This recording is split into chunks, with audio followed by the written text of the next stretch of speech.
the R.A.M.P workshop series. Hold on, I just got it. There we go. I'm so excited to be, one of the founders of this program, with working with Dawn and Rachel and Bernadette and the board and Alan Stewart Jr. And we've really brought you, I think, a meatier program this time around. And part of that includes your workshop leader today, Mr. David Candelora. David did this presentation at a YPN meeting a while ago. I think it was actually, Dave, was it before the pandemic? Yeah, it was, I think, right? the last one. Yeah. And I have to tell you, because I do so much training at the board, true story, guys, everybody was raving about his presentation.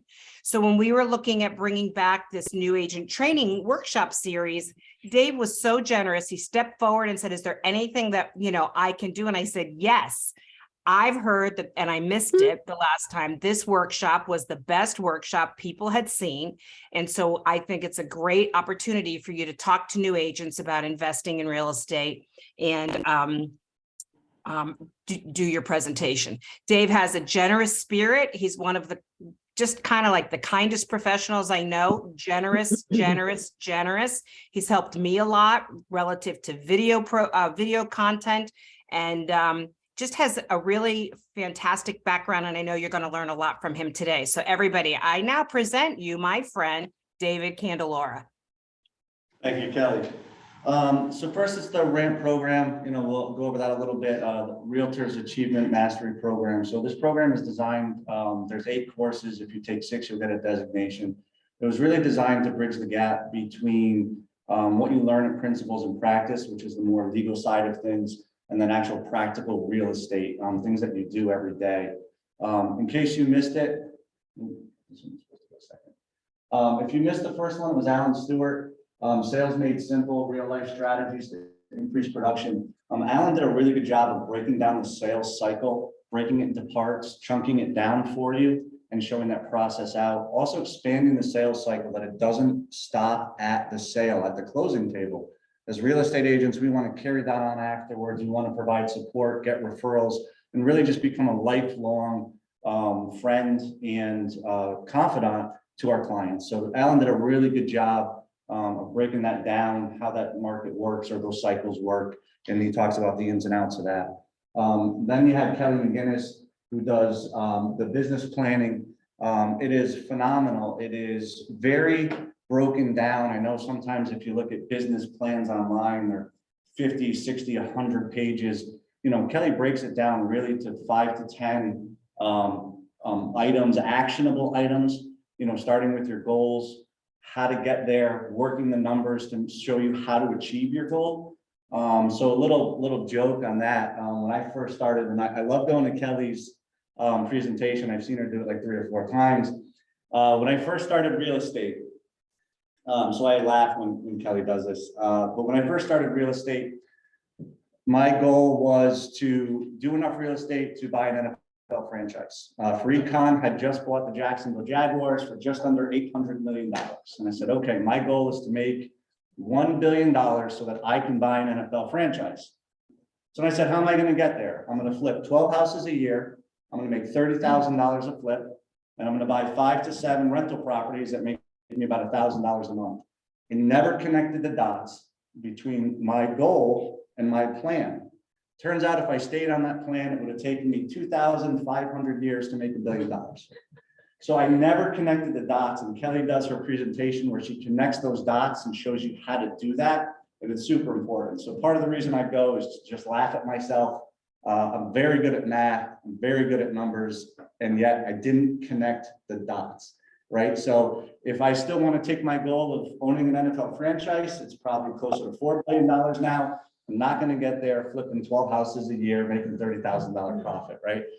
So Kelly does a really good job of breaking that down. I believe those are on YouTube, and there's links to NHMR. They're going to put them out afterwards so you can catch those videos. Those are 2 really good presentations. Obviously, then you can see the ones that are coming out after this.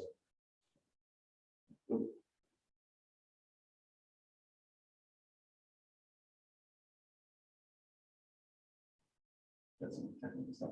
Okay. Can I still control this here? So who am I? This is me, my credentials. I'm a broker owner of 2 different offices in New Haven. I have my partner here as well, Mario Friello. We own a RE.MAX Showcase real estate office. I have a property management company as well in New Haven. And I also do a lot of investing throughout Connecticut. So who's this guy? My office loves that picture. They try and put it in every presentation. So these are some of my accolades. You know, going through, I've probably flipped close to 100 houses. I've wholesaled close to 30 houses. At my peak, prior to this recent market boom, I had almost 100 units that I owned myself personally and rented out. I have a property management company. We manage investments for other people as well as condo associations. So pretty well rounded in real estate. We've started getting into a lot more commercial renovations, commercial stuff. We did some work for Tweed Airport recently. We've done some work for actually the Department of Justice down in Bridgeport. So, you know, we're starting to expand and get a little bit bigger.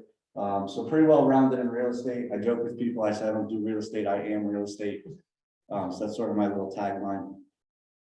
As I mentioned before, the most important thing with real estate investing is what are your goals? Mazes are always easiest when you start at the finish and you go to the start, right? It's very hard to take a maze and go from start and get to the finish line or wherever the end is. You're going to make some wrong turns. And that's the same with life and with goals. If you take your goals and you write them down, you create the path on how to get there. And you stay that path and you walk that path. And every time you come with a decision or a choice to make, your answer is, does this help me achieve my goal? Being here today, does this help me achieve my goal? If I'm going somewhere tomorrow and I'm doing something and say, hey, should I buy this or should I do this? Does this get me closer to my goal? If the answer is no, then you don't do it.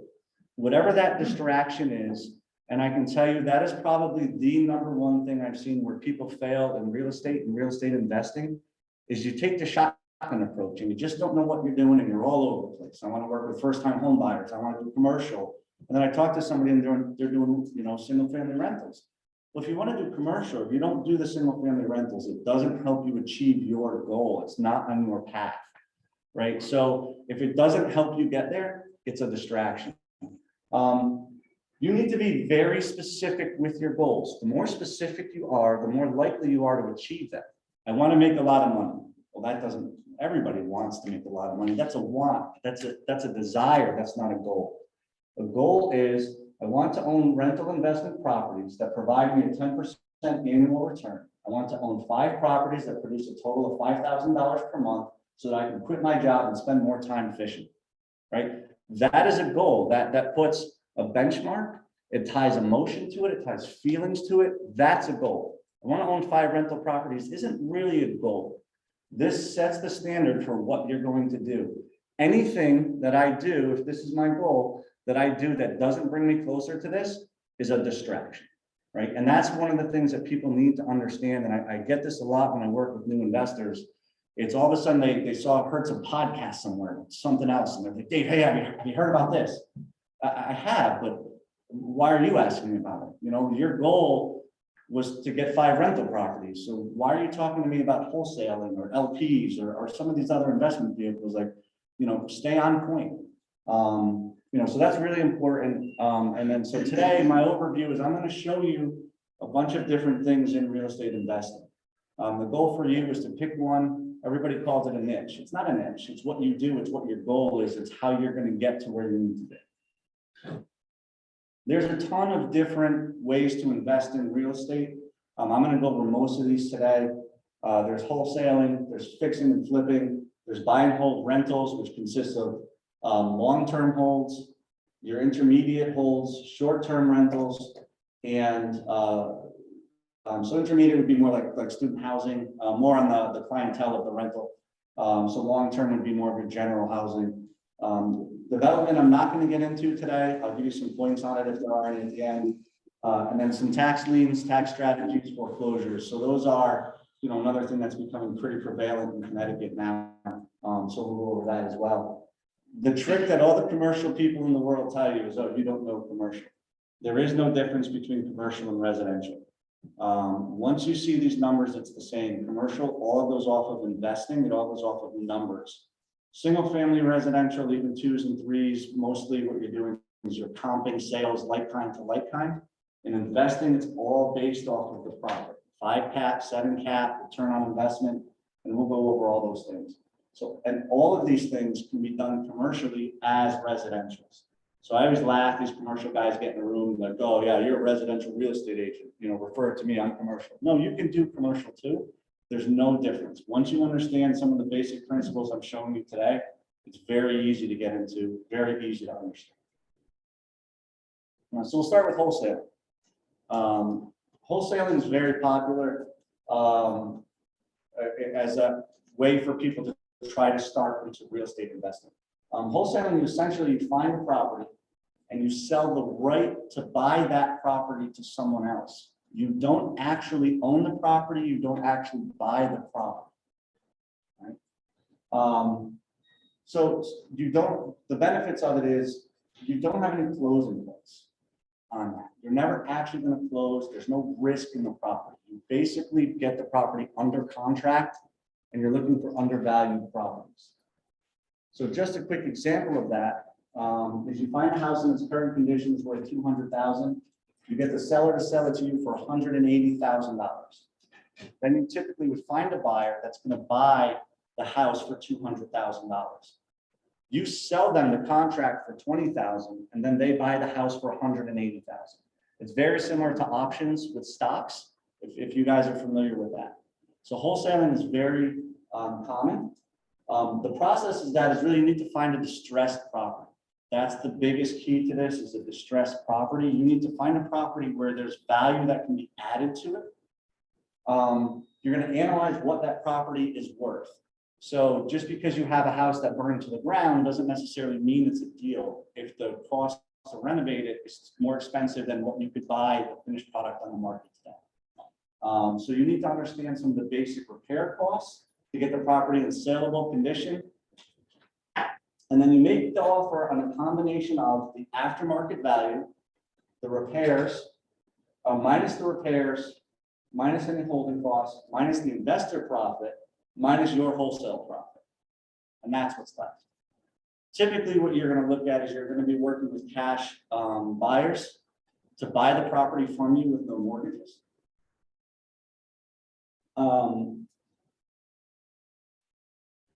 You're typically going to be looking for an investor to buy the property from you that's going to renovate it and sell it themselves. That's who your typical clientele is, where you're going to sell it to.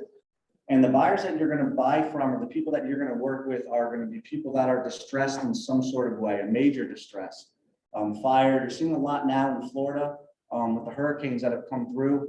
FEMA only offers $250,000 as a maximum on their flood insurance. So unless some of these homeowners have more money or a secondary form of insurance, most of them aren't going to be able to rebuild those properties for what FEMA is giving them. So those people are in trouble. They have a house that they may not be able to financially rebuild. The insurance given to them is not enough to cover those costs. So what do? They're going to unload those properties. And this is where wholesalers can come in. Wholesalers find that contract, and then they're going to sell that contract to an investor. So wholesalers really need to be master marketers. That's really what they need to do. They need to find those people who are super distressed, those houses that are really in dire need, and to be able to turn those over. Part of the process with this is your purchase and sale. You're going to use that to get the property under contract. It's not quite a typical purchase and sale that we use with residential properties. There's a few things you want to make sure aren't there. One of the things that I do as a real estate agent, I feel you are okay to wholesale properties. I don't believe it to be unethical. As long as you tell people your intentions when you meet them. If you go in to meet somebody and you tell them that you are a real estate agent and you're going to get them the most money you can for this property, while you then lock up the property as a wholesaler and sell it, you are wrong. If you go in there and say, I am a real estate agent, but I want to buy this property from you, I believe you are okay. We disclose that in our purchase and sale agreements. We have a clause that we write in. We tell people it's a commercial transaction and we plan on selling this property to someone else to make more money. I tell them that. Some of the things you're going to need is a scope of work, repair estimates. You need to find the buyers for the distressed properties, which is typically going to be your investors. And then you need to secure the buyer, your end buyer, with an assignment contract. You get the buyer to close, post it on Facebook, tag me in it, Dave, I did it. Right? Part of the things about wholesaling is it's high effort. You have to continually market properties. This is one where market for properties. You need to do both, and you need to do both incredibly well. You need to find your investors as the end users to sell, and you need to find the buyers or properties to buy. I'm sorry, I said that wrong. You need to find the sellers that are motivated, high motivated sellers. And then you need to find the buyers that are investors on the back end. You're typically looking in tight windows for this. Usually you're going to close within 2 weeks to 30 days, right? So this is very high effort. There's a lot of competition because there's really no money out of your pocket. Anybody can do this. You're not actually buying the property, so you don't need money to put up. You're not owning it, you're not renovating it. You're literally getting someone to sign a piece of paper, and you're selling that piece of paper to someone else, right? You still need to have some knowledge about renovations and evaluations. You know, what does a bathroom remodel cost? What does a roof cost? So those are typically the repairs that we see. The properties you're buying are generally going to be, distressed physically. So the kitchens are going to be outdated. The heating systems are going to be dated or not functional. Pipes are going to be burst in the house. So you just need to understand what those costs are. And it's a high level understanding. You're looking at it from, 5,000 foot elevation here, where you just need to know, okay, is a roof between 5 and 7? Is a bathroom between 5 and 10? You just need to ballpark that price. So when you go to sell this contract or the opportunity to buy this house to someone else, you can speak intelligently. You don't want to start telling people it's a $30,000 renovation when it's an $80,000 renovation, right? So there's really no risk in wholesaling, because if you can't find a buyer, you back out of your contract, right? I mean, that's really what it comes down to. We told them it was a commercial contract. We told them that we were going to try and flip the contract to make money. We're not losing anything if we don't close. There's no out of pocket. There's no holding costs. There's no overages for repairs. There's no fluctuation in market conditions. You're literally selling someone the opportunity to buy a house, right? One of the downfalls too is you need very high margins, because someone else, your typical end user, where you're going to sell the contract to, they need to make money on the deal as well. When the market got hot the last couple of years, there's actually a lot of people who wholesaled to homeowners because they couldn't find any of the properties. The market was so hot, so they were able to work that in. Typically though, as things start to settle, your end seller or buyer is going to be an investor, and they're going to need to make money somehow. So when they finish the property, when they buy it, they renovate it, or whatever their intended use for it is, they're also going to need to make money. So very high ROI, which is return on investment. Obviously, you have no money in, so any money you make is really good. There is no appreciation or tax benefits. So that's one of the things you're going to see a lot more with the buy hold stuff than you are going to be with any wholesaling and flipping. But those are some negatives there. The positive is if you're wholesaling, you don't have to worry about depreciation either, market conditions. So, it goes either way. Again, there's so much competition with wholesaling because there's no money in. It's literally as well as you can market, as well as you can network, whatever your marketing dollars are, that's what your cost is. Your cost is also going to be your time, and that's really it. Wholesaling, the seller's point of view. So why is someone going to sell you a distressed property? So we talked about it a little bit. They don't have the money to make the repairs. Maybe they just don't want to make the repairs. The majority of the properties that I bought early on were distressed properties where an elderly father or mother had to move into assisted living facilities. The family lived out of state. They knew that the property had some issues with it that they didn't want to fix. They lived out of state. They didn't really care. They just didn't want to have to fly to Connecticut to clean out dad's house and make repairs to dad's house to then try and sell dad's house when someone was going to beat them up on a home inspection. And they didn't care, the headache to them. What is that worth? What is worth it? How much is it worth to someone to fly from California to Connecticut to renovate their dad's house, to clean the junk out of their dad's house, to do all these things to dad's house? They don't want it, right? Sometimes people need cash ASAP. for whatever reason, they have a business that's failing that they need to liquidate to get money for. I had someone who needed the money to move into hospice care, right? So they just needed to dump it. They wanted to be in hospice care. They didn't want to leave their family with the house and some debt. So they literally wanted to move in, live their 2 weeks of life that they had left, you know, and just to get on with it. So it was making life simple for their relatives. And so whatever it is, sometimes it's divorce. They just don't want to deal with putting the house on the market, going back and forth and arguing, not only negotiating with the buyer, but they don't want to negotiate with their spouse that they're divorcing. They don't care. They just want it to be done with free and easy. And that's what you're going to offer them. You know, so when I meet with people and I'm a licensed real estate agent, I generally present them 2 options. If I'm there and my intent is to wholesale, I make that known, and I make that known right away. I am a licensed real estate agent. I'm here to buy your house. As a licensed real estate agent, I have multiple tools in my belt that I can help you to sell this house. I could buy this house from you. You take whatever you want from it and you walk out the door. And I'm going to buy the house at the number we agreed. I'm not going to do an inspection. I'm not going to do an appraisal. I'm not going to do any of those things. I'm going to buy the house from you as is. Whatever you have in here that you want, you can take. Whatever you don't want, you leave.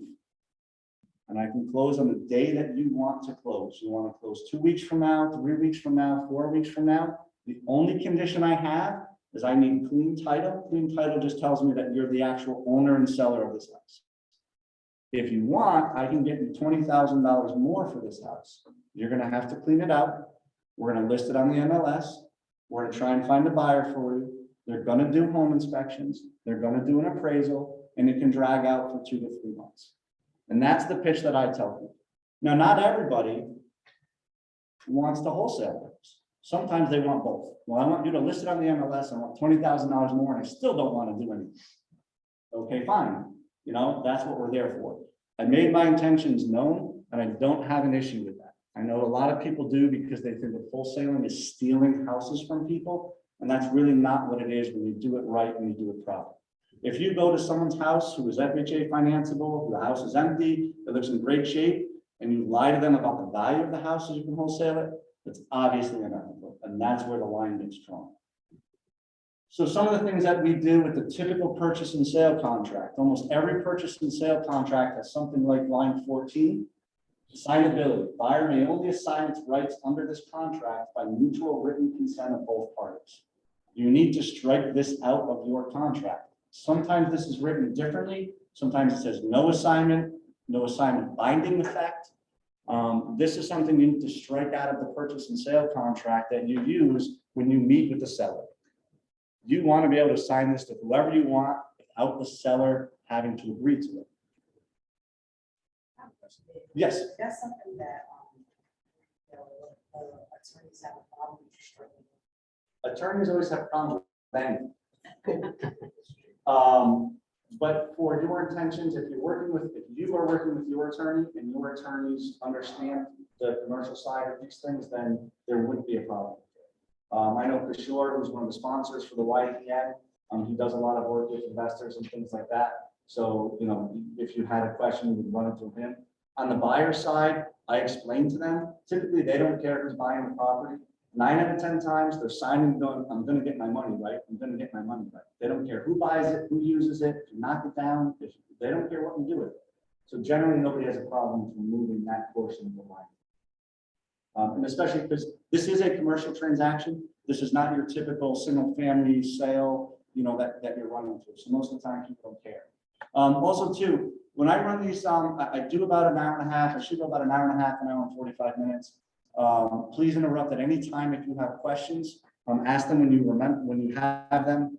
I don't know, Rachel, if someone's monitoring the chat or if there's questions there, if you want to just interrupt me, if people are chatting or raising their hand to ask questions, you can just do that. Okay. All right, so the commercial wording, this is where we write the additional terms and conditions. I had a bunch of handouts that didn't format correctly.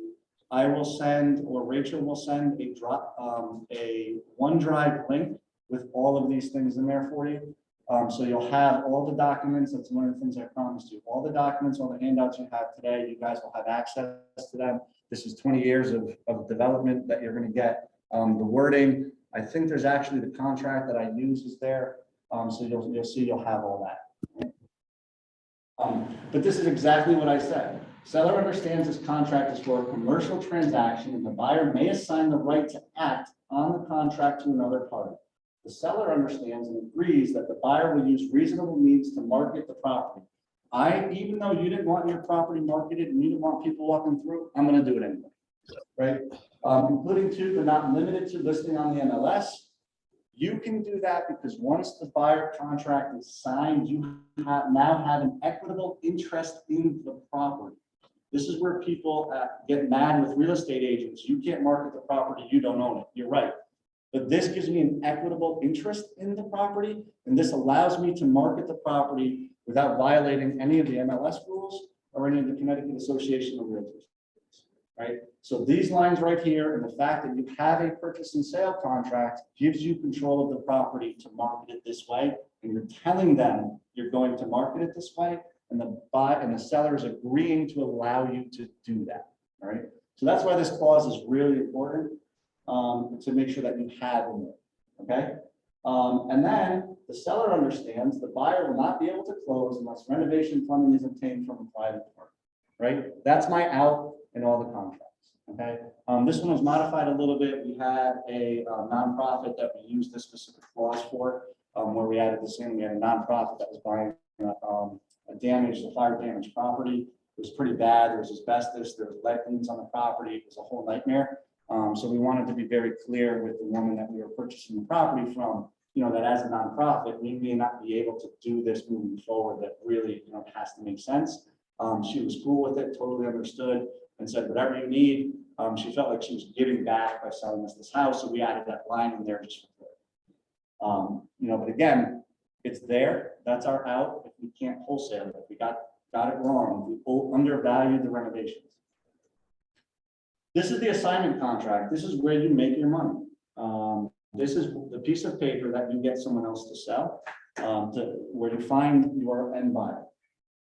This is the paper you're selling and you're making your money on. This paper actually assigns that contract that we just did to the new buyer, right? So that buyer is going to replace you and they're going to get paid. It's a very simple contract. You're assigning the rights of the purchase and sale contract to a new buyer. So that buyer is then going to become you then become both the buyer and seller in the transaction, right? And you assign it. This is where you get paid. They're going to pay you, in this instance, I highlighted it, $35,000 for the right to buy the property. Typically, we take this money up front, sits with the attorney, it's non-refundable. If they don't close, you get to keep that money, right? Yes. How do you determine the exact amount? So Because we're so used to working with 5%, 6%. if you have, and this is where it gets a little tricky, and it kind of goes back to the equation I said before. It's kind of a long one, right?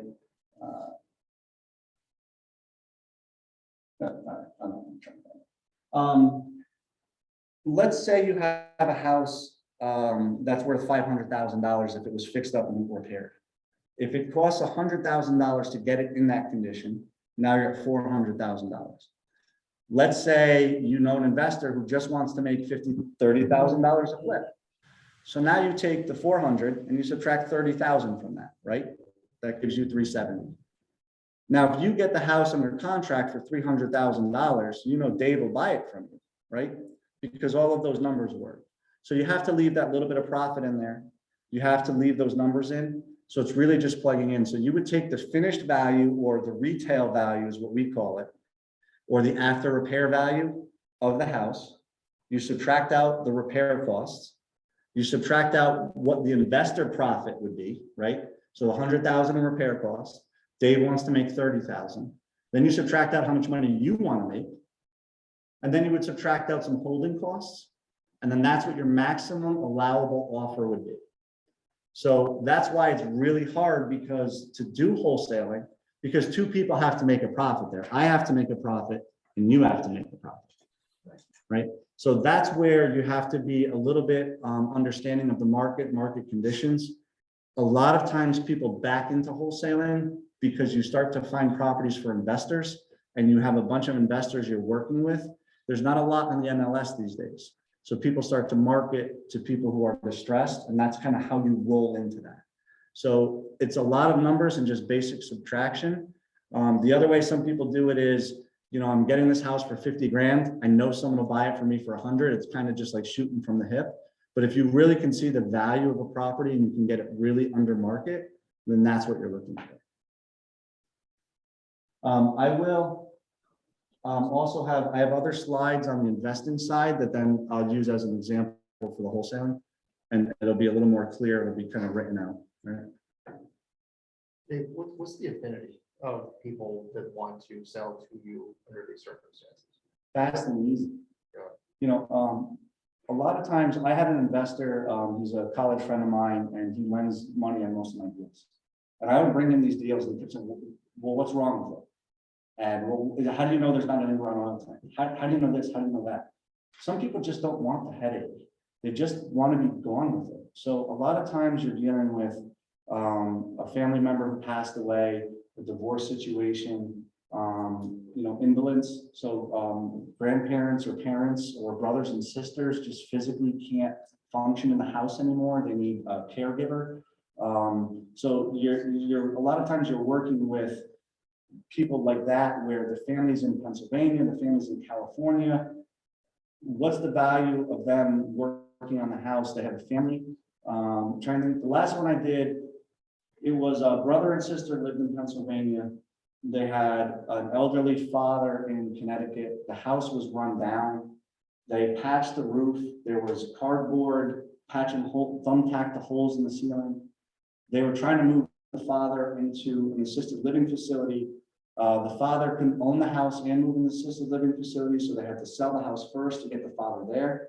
The family had money, so they didn't necessarily need to maximize the value of selling the father's house. They just didn't want to come up from Pennsylvania to Connecticut to do all of these things. The woman just asked me about 1,000 times, you're going to clean it out, right? She didn't ask anything else. She said, you're going to clean it out, right? I could leave all this stuff here. You're going to take it. You're going to clean it out, right? You know that there's a hole in the roof, right?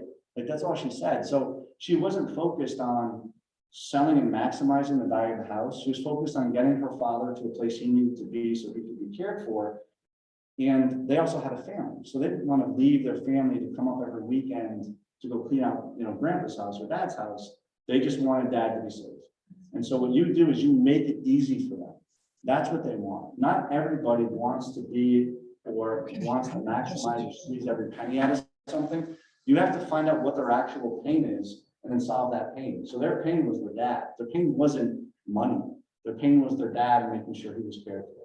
So for somebody that has never done wholesaling, where do you find these centers? Or how do you find your first deal as a wholesaler? You know, there's a ton of places. Probate is a big one. So you can buy probate lists. Foreclosures are going to start coming back around. So people who are behind, so whether they're behind on their mortgage, behind on their taxes, behind on their utilities.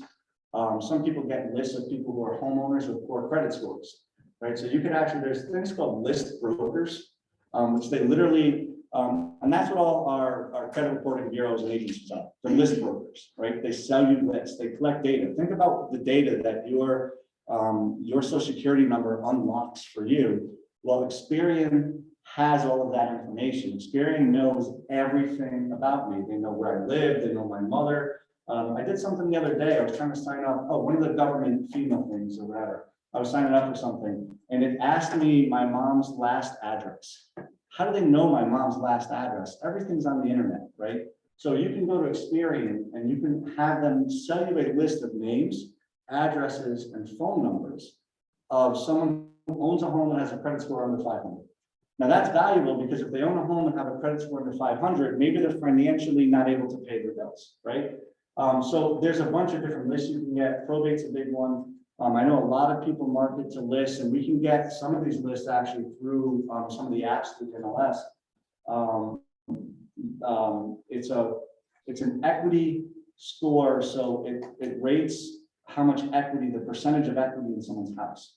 So you could pick a target neighborhood Like I love the Morris Cove neighborhood in New Haven because it's a nice little niche, but it's still high value. And it works with most of the MLS apps because they only give you like 500 names for free. So it's a nice little area there. And you can actually pull a list through some of the apps in the MLS that you could say, I want people who have 50% or more equity in their house. So that runs some metric of when they got the mortgage, what it should be paid down. And then you start marketing to someone like that, right? So that one person is typically elderly. Not all the lists are good, but when you start to just market out there, that's where you start to see it. Houses that are fire damaged, just drive the neighborhood. When I first started, I would just drive neighborhoods and just look for houses that were falling down. And I would just literally write a letter. It doesn't matter what the letter says. I want to buy your house. If you want to close fast and easy, call me, right? So those are a lot of the listings, they're out there, they're available. You typically spend money to buy them. I know there's a bunch of places that sell foreclosure lists, short sale lists, things like that. So you can kind of go through those. We provide us with probate. I didn't, but you can. I mean, most of them you can find online. You can just Google it. It's very common, especially among circles. If you guys are into any podcasts from the real estate groups, a lot of times they'll float stuff around there. So it's pretty common now to where you can find those. One quick question. Do you recommend just buying the probate list versus just going down to the courthouse and finding out what's like? Here's a wholesaler right here, right? I'm on wholesaler information. What's more important to you, time or money? If time is more valuable to you, buy the list. If money is more valuable to you, go to the courthouse and you can pull it yourself. Right, so that's a classic example of who would be a potential wholesaler. Now, all these people who are list brokers are really data wholesalers. They're selling you data that you could get yourself, but maybe you don't want to, right? So it really goes either way. Some towns are easier than others. Some towns are online where you can kind of pull it yourself. Some you have to physically go in there and look at it. One of the ones that we started pulling was a delinquent tax list where we physically had to manipulate the data. So we had to go to the towns. We had to get the assessors, the grand list, and then we had to match it up ourselves. So we had to manipulate the data, which if you know Excel, it's kind of a pain in the neck, but once you do it once, you can use it forever. So depending on what list you have, how valuable it is to you, that's, that would be your answer. So a lot of times they're not going to give you something like probate. They're going to have print out pieces of paper on the counter, and you go there and you take pictures of it, each page with your phone. You can flip through and then you got to manipulate it and do it. So I would say for something like that, do it once, see if you like it, if you figure out a system for it, and then otherwise, if you don't, just go buy it. For something like that.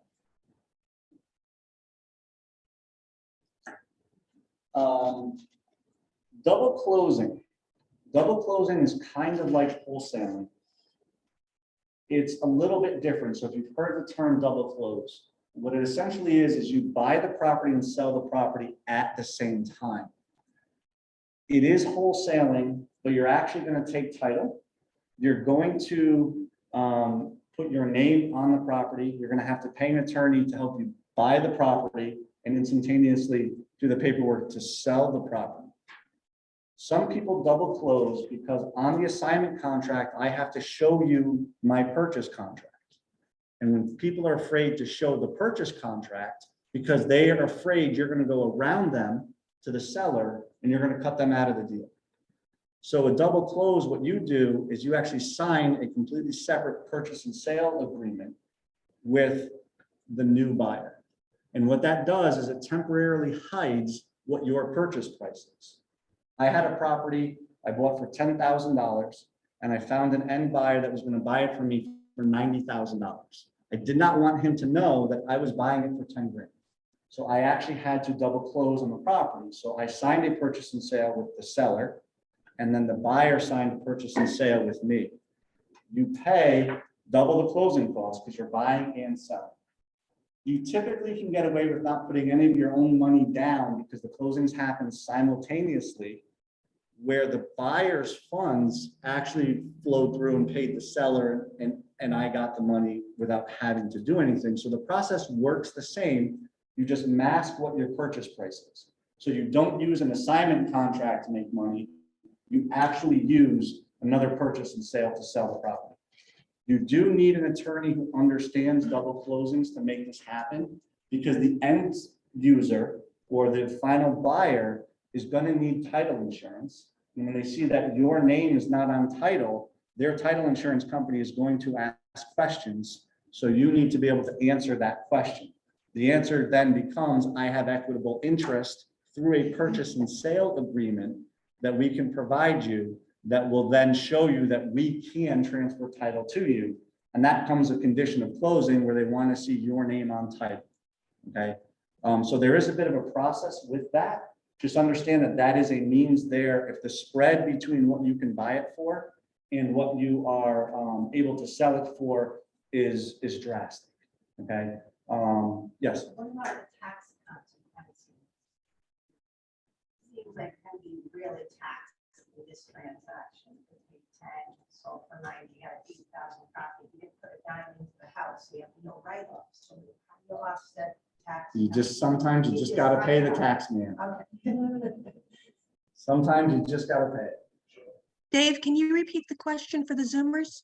Oh, yeah. So she asked about taxes, so income tax. So in this, you literally have $80,000 roughly minus whatever the costs are in taxes. How do you offset that? You just don't. You made the money, you know, it's something like that. You're probably paying taxes around 30%. So of the $80,000, you have 30% that would come out.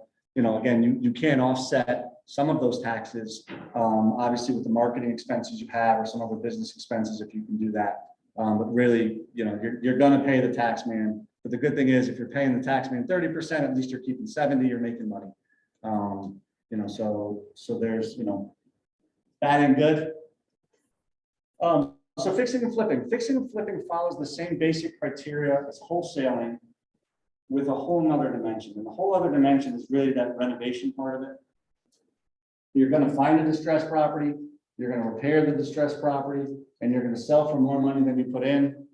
And I say, hopefully. Every once in a while, one of us will get ahead of ourselves or you miss something on the renovation side or something came up or you thought it was going to be a simple cosmetic repair. And then you end up gutting the kitchen and gutting the bathroom and all that is just your profit as you're sitting there throwing money at it. So part of it is analyzing what the property is worth when it's renovated. So this is again one of the same things that you're going to do when you're wholesaling a property. You need to know what the maximum value is of this asset that you're buying. You need to create a repair estimate to get the property in market condition. You make an offer based on that. So again, this is kind of what we spoke about before. After repair value, minus your repairs, minus your holding costs, because now you're going to renovate the property. So you're going to have to pay some portion of taxes, some portion of insurance. You're going to have some utility bills so that the contractors can work, especially if it's in the winter, you need heat. And then the rest of that's going to be your investor profit, how much you want to make, right? And what's left is your purchase price. One of the things you need to do is you need to make a very detailed scope of work to this property. We typically like to find properties that we see that's sold. How do we make our house look like that house? What do we need to do to make that happen? We flipped a condo in West Haven recently that had old dated bathrooms. And the condos were selling at $220,000. Actually, Rob Battle sold the house. The bathrooms were old and dated. We didn't have to renovate our bathroom because the comps that we were using didn't have renovated bathrooms. We just had to have a nice clean bathroom. So our repair just said, let's replace the vanity, replace the toilet, let's clean the bathroom, right? We laid over with a nice new floor. We pulled the tiles up. We painted because the house that we were comping to still had the wallpaper trim across the top, the yellow tiles in the bathroom with the little black trim going across it, right? So we knew that we could sell our house without renovating the bathroom. So you need to be very specific in your repair sheet. So when you go to hand it to a contractor who's going to do the work, they know. People always say, I want to remodel my bathroom. What does that mean? Am I just replacing your vanity and toilet? Am I replacing the bathtub? Am I ripping the floors? Am I gutting it down to the studs and moving everything around? What does renovate my bathroom mean? So you can't say renovate my bathroom. You have to be very specific in what you want done. One of the tricks that I use is I walk around with my cell phone. I have it on voice record, or I'll do text to speech for my notes section. And I literally walk around and say everything that I see that I need done. I then later go to my office and I'll manipulate it and actually write it out. I have examples of a scope of work that we did for a house that we flipped in Meriden, that you'll see kind of how we did it and what we did. So it's identify specifics, replace with the stainless steel fridge, model number, white shaker cabinets from ABC Supply Company. We literally find a house that we're comping to and we say, let's make our house look like that. Or what can we do to make our house a little bit better than that one, but still cost efficient for us? If you're not a contractor, you're just a real estate investor, do we recommend contracting my general contractor, the supervised job, or do you deal with each particular technician or HVAC or, you know, carpentry in general? Oh, oh, sorry. That's all right, perfect. I'm glad you asked. I'm glad you asked. Yeah. What is your time worth, right? And that's what all of this is about, right? It's what is your time worth? And I'll get into that a little bit later with leverage. You can leverage other people's knowledge, but to leverage their knowledge is going to cost you money, right? So I would recommend if you're new in the game, find a general contractor and have them do everything. I would give them everything and let them do it. They're going to make a premium for managing the electrician, for managing all of these trades, for doing it. But if you don't know what you're doing or you're incapable of doing that, get a general contractor and let them do everything. Your repair cost is going to be a little bit higher than say mine would because I know how to manage the trades. Not that I'm good at it, anything anyways, but you're as a newer person, you want to make sure that the project runs smooth. More often than not, I would say 9 out of 10 times on projects, the projects go awry because the contractors aren't kept in check. And it's usually time, not overages, that hurts investors. It's carrying the cost. It's a 3-month project that took 6 or 7 months because there was an issue with the trades, because something happened. A small example, I was renovating a 3-family house in Haven. The sheetrocker put a screw through the electrical wire. So we didn't have any electric in the bedroom. So now we had to go and find that out. The electrician literally cut holes all over the first floor, trying to find where the short was. Found the short, replaced it. I had to pay him to cut the holes in the sheetrock to find the short to replace it, and I had to pay the contractor to come back afterward to patch all the holes at the electrician. Cost me about 2 to 3 weeks in time. Cost me maybe $1,000 worth of work, right? So if I was a GC on a job, that's my headache, not yours. As the owner of a job, that's your headache, right? And you now have to navigate between the two because each one's going to point fingers at the other one if you did one wrong. So really, it's going to be, you know, how comfortable do you feel with navigating it and coordinating people coming in. I will tell you, you are making a big mistake if you think you can do the work yourself. I have seen people, the number one thing I think I see people do all the time is they want to paint themselves. You do not know how to paint. You're not good at it. You're not fast at it. You flat out suck at painting. And that's one of the things that people feel like they can do themselves. And a lot of times we see it when they're trying to flip apartments or get apartments turned and ready to go. They try to paint themselves because they think they can paint a 1,000 square foot apartment in a weekend. It takes them 3 or 4 weeks to do it. You've just lost a month of rent plus 3 or 4 weekends trying to paint your own apartment where you could have paid somebody else. So, you know, that's one of the examples I see. Don't ever try and do it yourself. You know, try to be the entrepreneur, try to be the golfer. Think of what else would I rather be doing and go do that, right? So that's that process. Part of financing the deals is hard money lenders. Most of your conventional lenders are not going to lend you money on properties that are in disrepair. There are exceptions to that. Kelly McGinnis actually talks about the FHA 203K stuff. There's a bunch of different 203s with different letters on them that mean different things. There's also, I can't think of it, but Freddie or Fannie has another one that they have, something home, or I forget what it is, but you could do, I think, up to 3 families that way.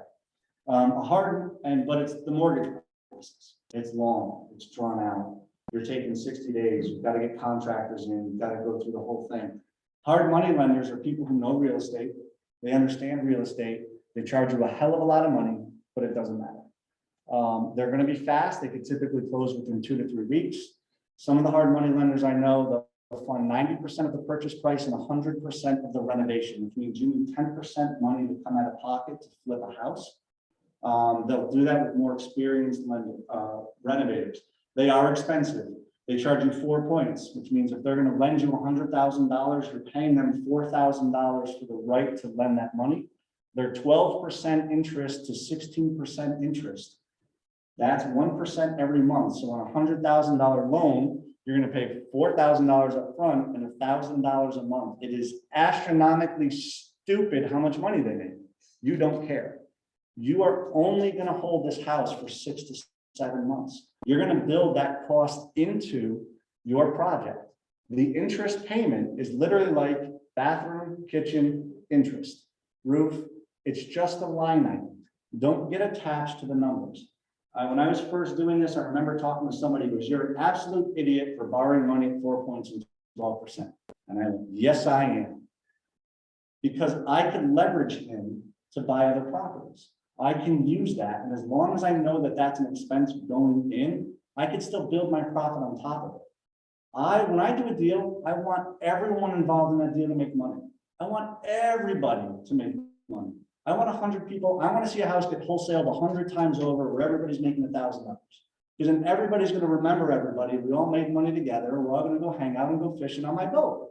It's really boring going fishing by yourself. So you want people to be there, their resources, leverage. Leverage is huge in real estate. There's no other industry in the world where leverage, where people can leverage each other to get to the same goal. The hard money lender is leveraging me for my knowledge and expertise. I'm leveraging him for his money. And it's a beautiful relationship. And it's actually a lot cheaper to use a hard money lender, giving them 4% interest and 12%, 4 points and 12% interest than it is to get a business partner and give them 50%, right?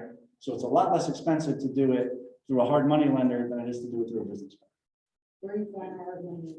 They're all over. Oh, yeah. A really good resource that we have locally, it's a really good group, is the CT RIA that really focuses on investing. They meet in, I think, Weathersfield still. Rocky Hill and Fairfield. Yeah. Stanford went to it. CT RIA, CTREIA, Connecticut Real Estate Investment Association. So they're a really good resource. There's a couple Facebook groups too going around. Just be careful on Facebook groups because you really don't know who you're talking to, who's giving you advice. When you get into those. But those are some really good groups. Hard money lenders advertise, or will say things in there. People ask these questions all the time. Hey, got a deal, need a hard money lender.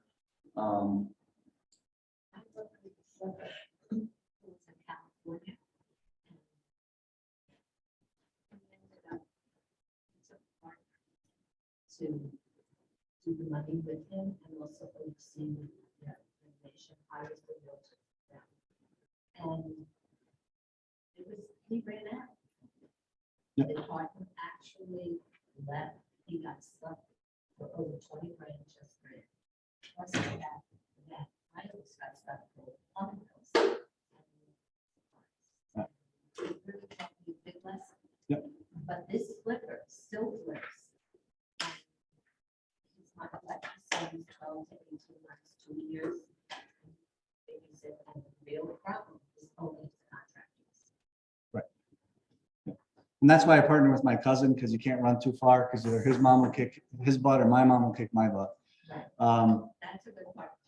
And so this is a high risk situation as well, because you're prone to market conditions. You're prone to contractors running off on jobs, and that's why they charge that amount of money. They're not just fat cats sitting there. There is a lot of risk in doing the renovation finance.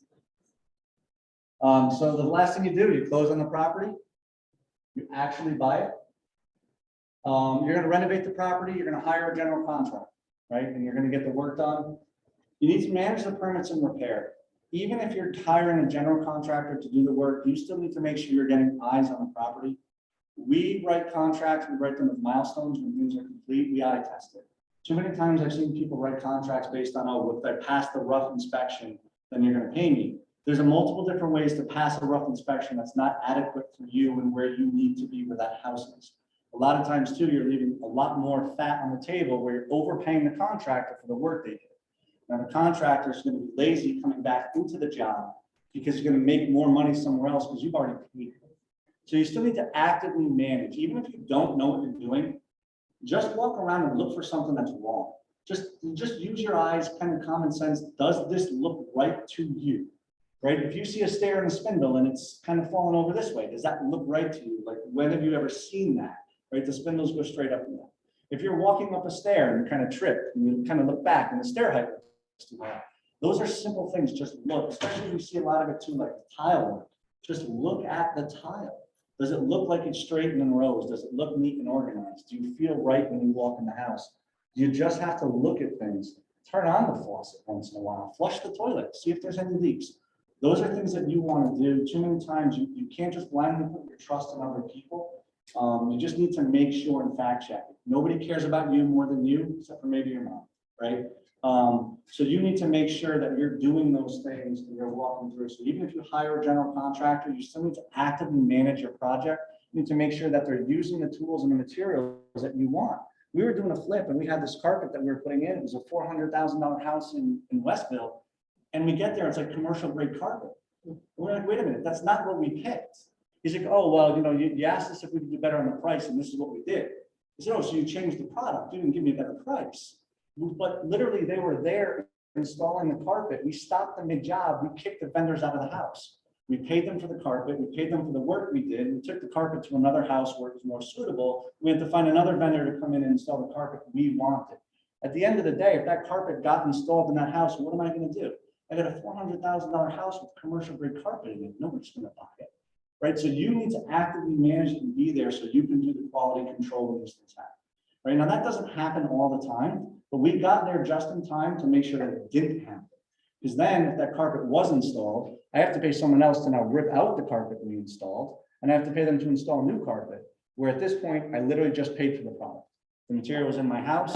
We worked it out with the vendor. We paid for the product. We didn't use the vendor again. Luckily, I have the management company where we took that carpet and we were able to use it in another property. But you just need to make sure that the quality is there of what you're using. And it's not always that the contractor is trying to do it intentionally to you. Sometimes it happens to them, or their subcontractors do it, or things just get lost in the shuffle. So it's not always intentional. Sometimes it is just accidental that they just honestly made an honest mistake, right? And so you just need to be there to make sure to be the extra eyes on that project for them, and to keep them under control. Never just blindly give them a check on a milestone. Go to the property and look at it. If you can't do this, don't flip. Do not flip. You can wholesale, partner with somebody, figure out another way, but you need to actively be there managing the people doing the work on your property. Once you're done with that, sell the property, post it on Facebook, tag me in it. This is a deal analyzer. So you guys have the printouts here. For the people online, I apologize, but I will send the link out. And so this will kind of help answer some of those numbers and how to analyze a property. The top line here, you can see this is actually a property. You can look it up.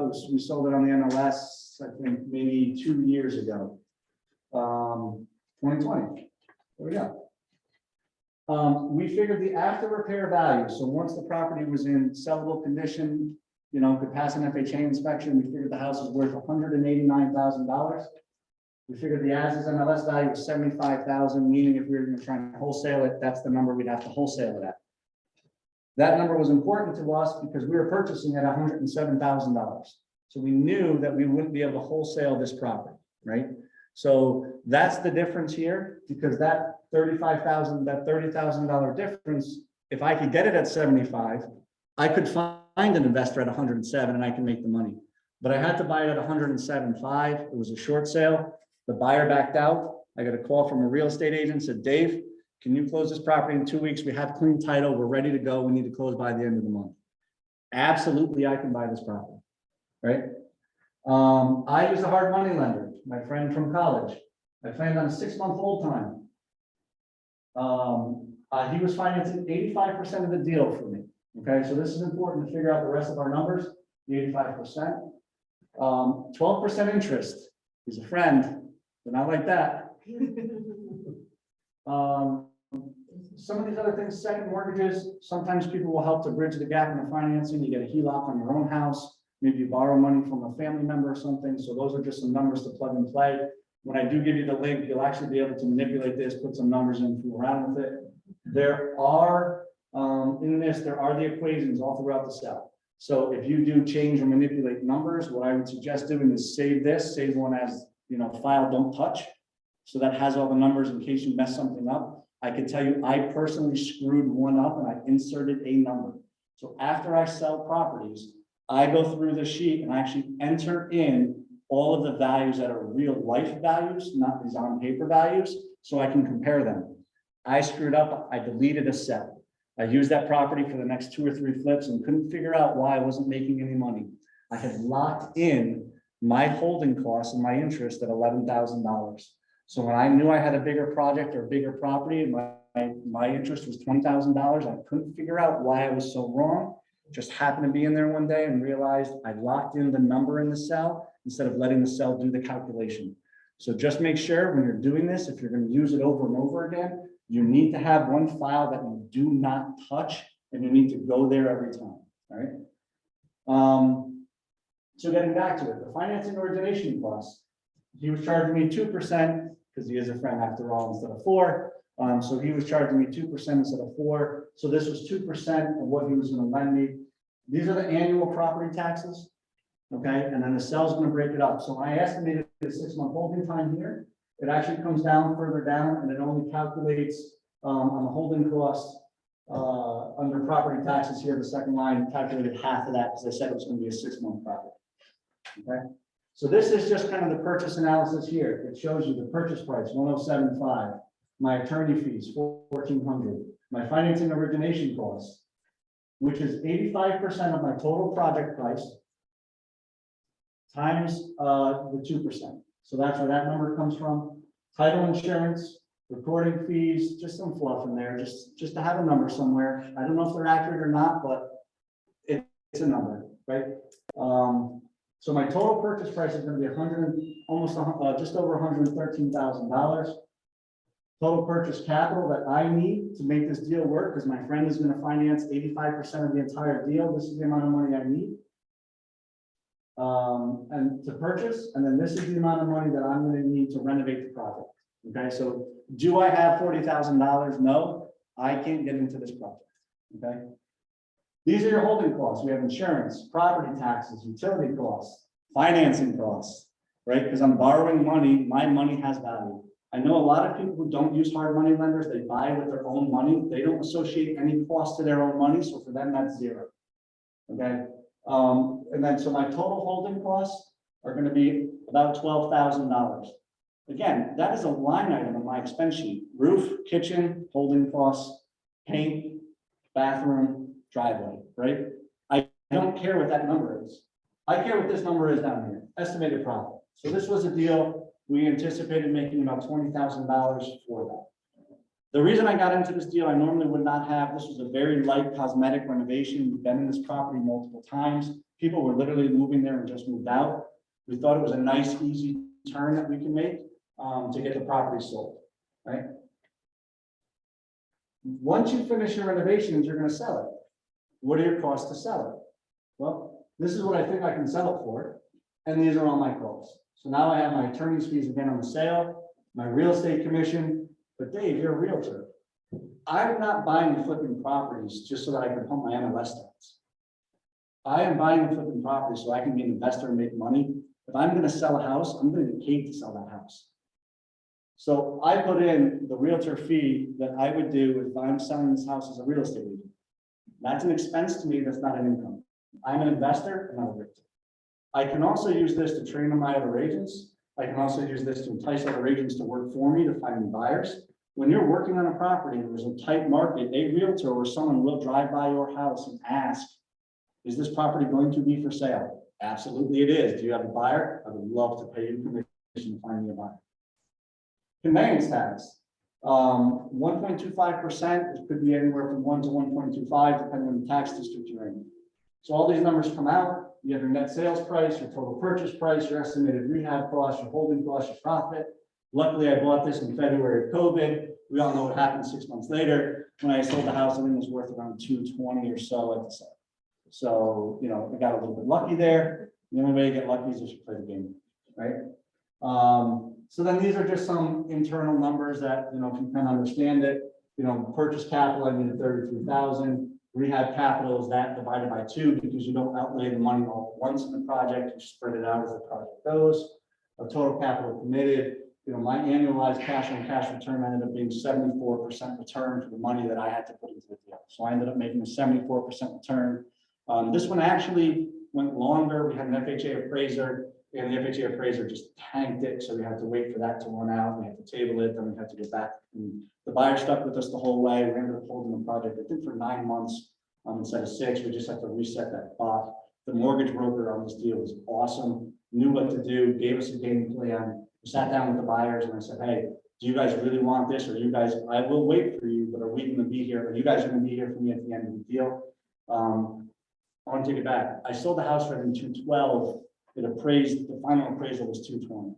So they hung on with me for a little while. They got a little bit of equity. I had the deal done and sold. So it was easier for me. I could move on to the next project. I knew that I had a qualified buyer. It was worth that little bit of spread to me. I don't need to be greedy. They hung on. Their reward for hanging on was they got a little bit of equity when they bought the house. This is a sample scope of work. It's pretty small written, but I literally type everything out that I want done with the house. If there's some general things or bigger things, I'll combine them all together. So if I'm going to sheetrock every ceiling on the first floor, I don't say sheetrock living room, sheetrock dining. I will say sheetrock all ceilings on first floor. This is the sample scope. When I meet contractors on the job, I give them my scope of work.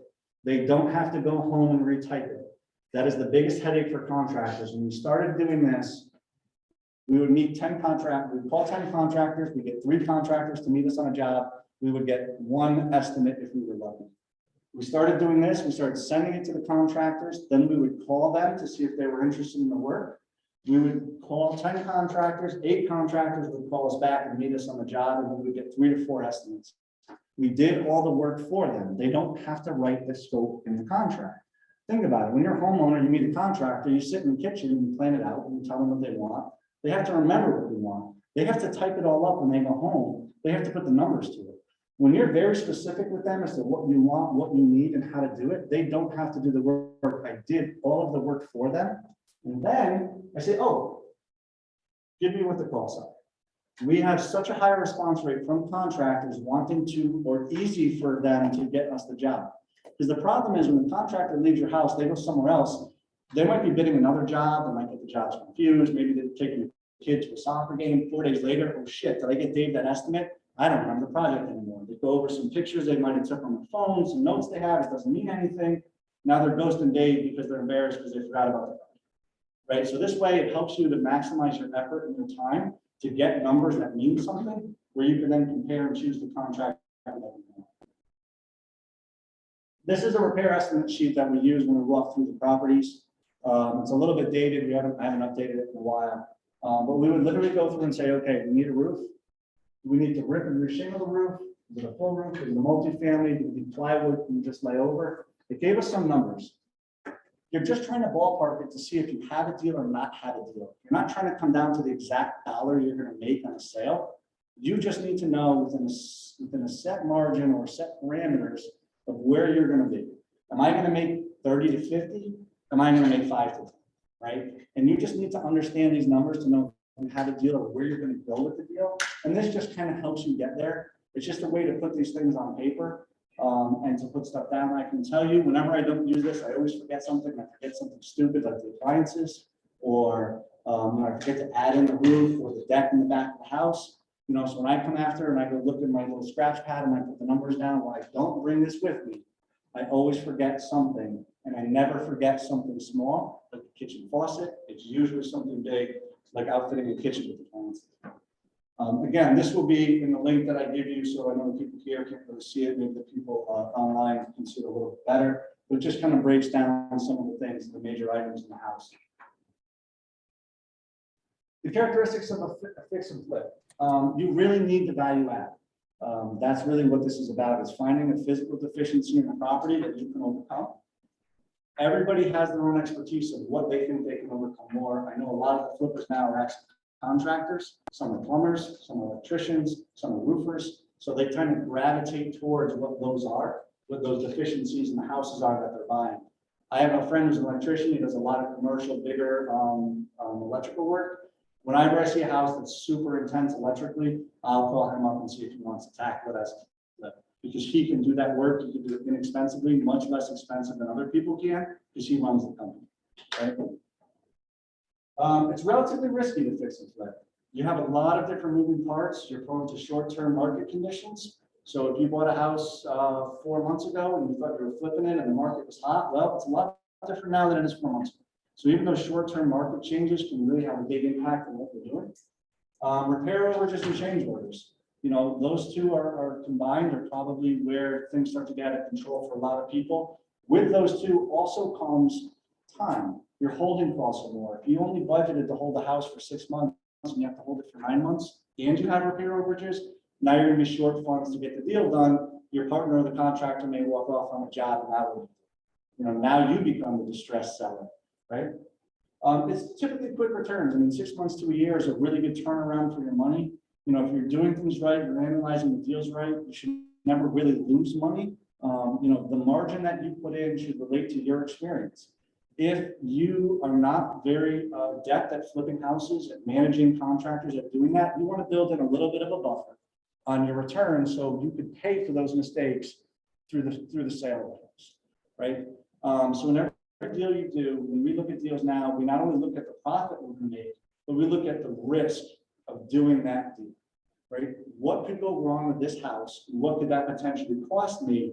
And am I going to lose money at the end of the day, right? And so those are some things you just start to understand and you start to see as you get more experience with that. Again, it's continual work. You're finding deals, you're renovating properties, you're selling properties. While you're renovating a property, you have capacity to try and find another property that you're going to go buy.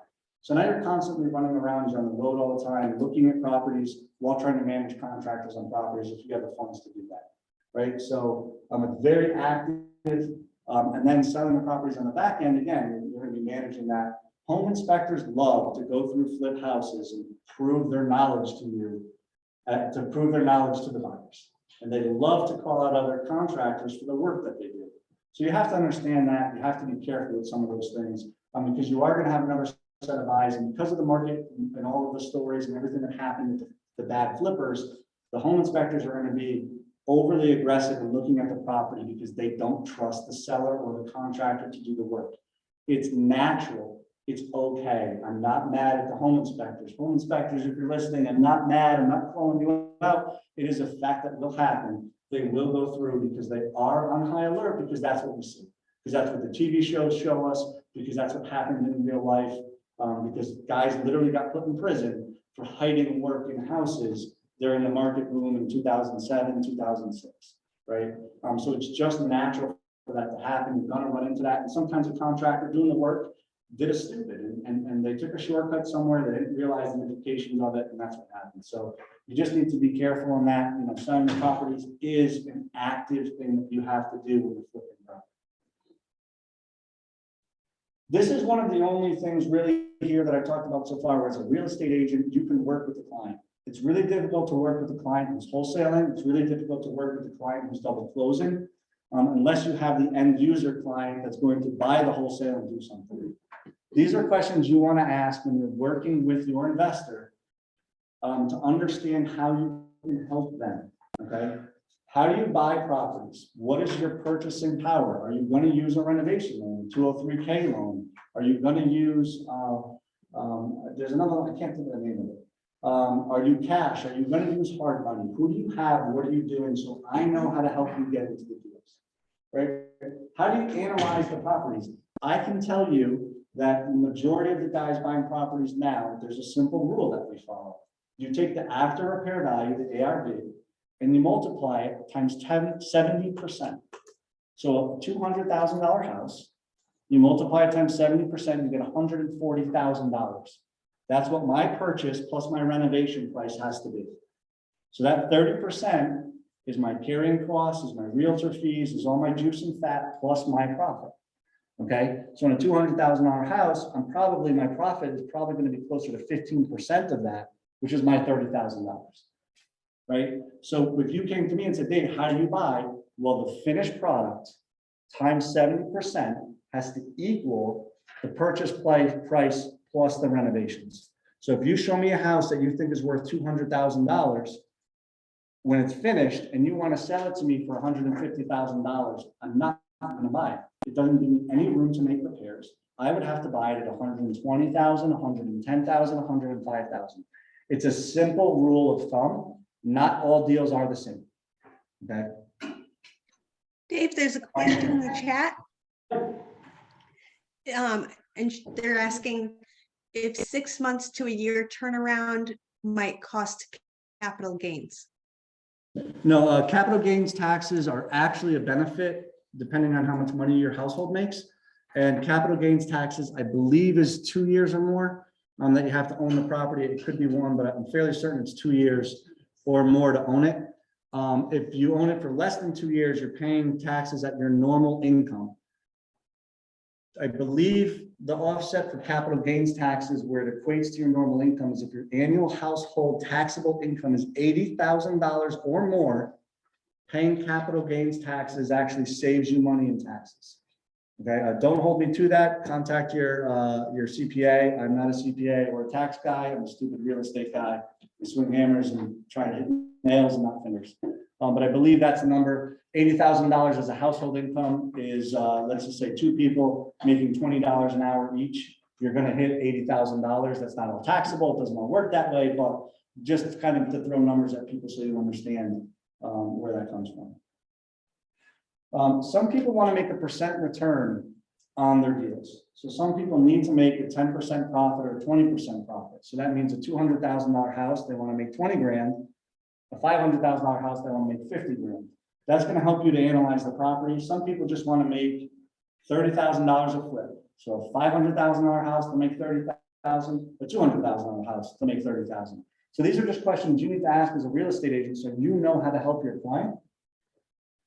I like to ask questions the same question multiple different ways because people will answer them differently based on how you ask them. So I ask, how do you buy properties? And I ask, how do you finance properties? Because they may give me a different answer than what I was expecting, right? How do you go about getting estimates for repairs? If the people are completely ignorant to repair costs and they have to walk the contractor through every time to get the contractor to get them an estimate, you need to know that. You need to know that because you need to know who the real decision maker is in that deal. In that deal, if they have to walk the contractor through every time before they'll commit to a property, you don't want to walk the buyer through. You want to know who the contractor is and you want to walk the contractor through. You need to save your time because getting the client to look at the property is not going to help you. It's not going to get the deal done. Their contractor is ultimately the one who's going to make that decision on purchasing the property. What do you look for in a flip? I had friends that had these like 10 tenements of a flip, and they wouldn't buy a house that had anything off of that list. They wouldn't buy a house on the street that had a double yellow line. And then it was a busy road, they didn't want it. They didn't want to buy a house that didn't have a driveway as a single family house. They wouldn't flip multifamily houses, only single families. Right? So some people have certain criteria because they read it somewhere, or a friend told them something happened. You want to know that so that you can help them to analyze what they're doing on the property. Right? So these are the things you want to ask them. You want to make sure that you understand so you can actually help them with the property. The beauty of working with investors is the investors will, if they buy the house and you help them find a house, 9 out of 10 times they're going to sell the house through you. You're getting the 2 transactions and they're going to repeat that over and over again. You're going to have one client that's going to give you multiple deals every year if you're true to them and you help them to find the properties. Like I said, if you call me and you bring me a deal, I am paying you commission on the deals you bring me because I want you to get paid. I want next time you have a short sale that doesn't close, that you're 2 weeks away from the closing table and the buyer backs out, I want you to think of David Candelora and I want you to call me. Because I want that deal, I will do that deal, and I will happily pay you the commission to buy and the commission to sell, even though I am a licensed real estate agent. I don't want the commission, I want to be the investor, right? And so I know a ton of other investors that have that same mentality. Probably, I would say over 50% of the investors that I know aren't even licensed real estate agents. They don't care, they don't want to do it, and they're more than happy to pay you to go find the houses for them, right? So you just need to understand how to talk to them, how to find their wants and their needs, and how to keep them. I know one investor who's flipped, I think he flipped about 14 houses last year, even while the market was hot, even though the market was tough to find deals, he flipped 14 houses last year. That's potentially 28 deals that you as a real estate agent would do. The beauty of that is he's buying properties that are completely garbage. He doesn't care what they look like. He's not doing home inspections. You're not negotiating home inspections on the buy side. You're not worried about appraisals falling through. You're not worried about any of that. And on the sell side, you have a relatively finished product. You have an investor who doesn't care, who just wants to make his money. He's not going to argue over $500 worth of repairs because when he bought the house, the buyer, the seller didn't make those repairs, so I shouldn't make them for the next guy.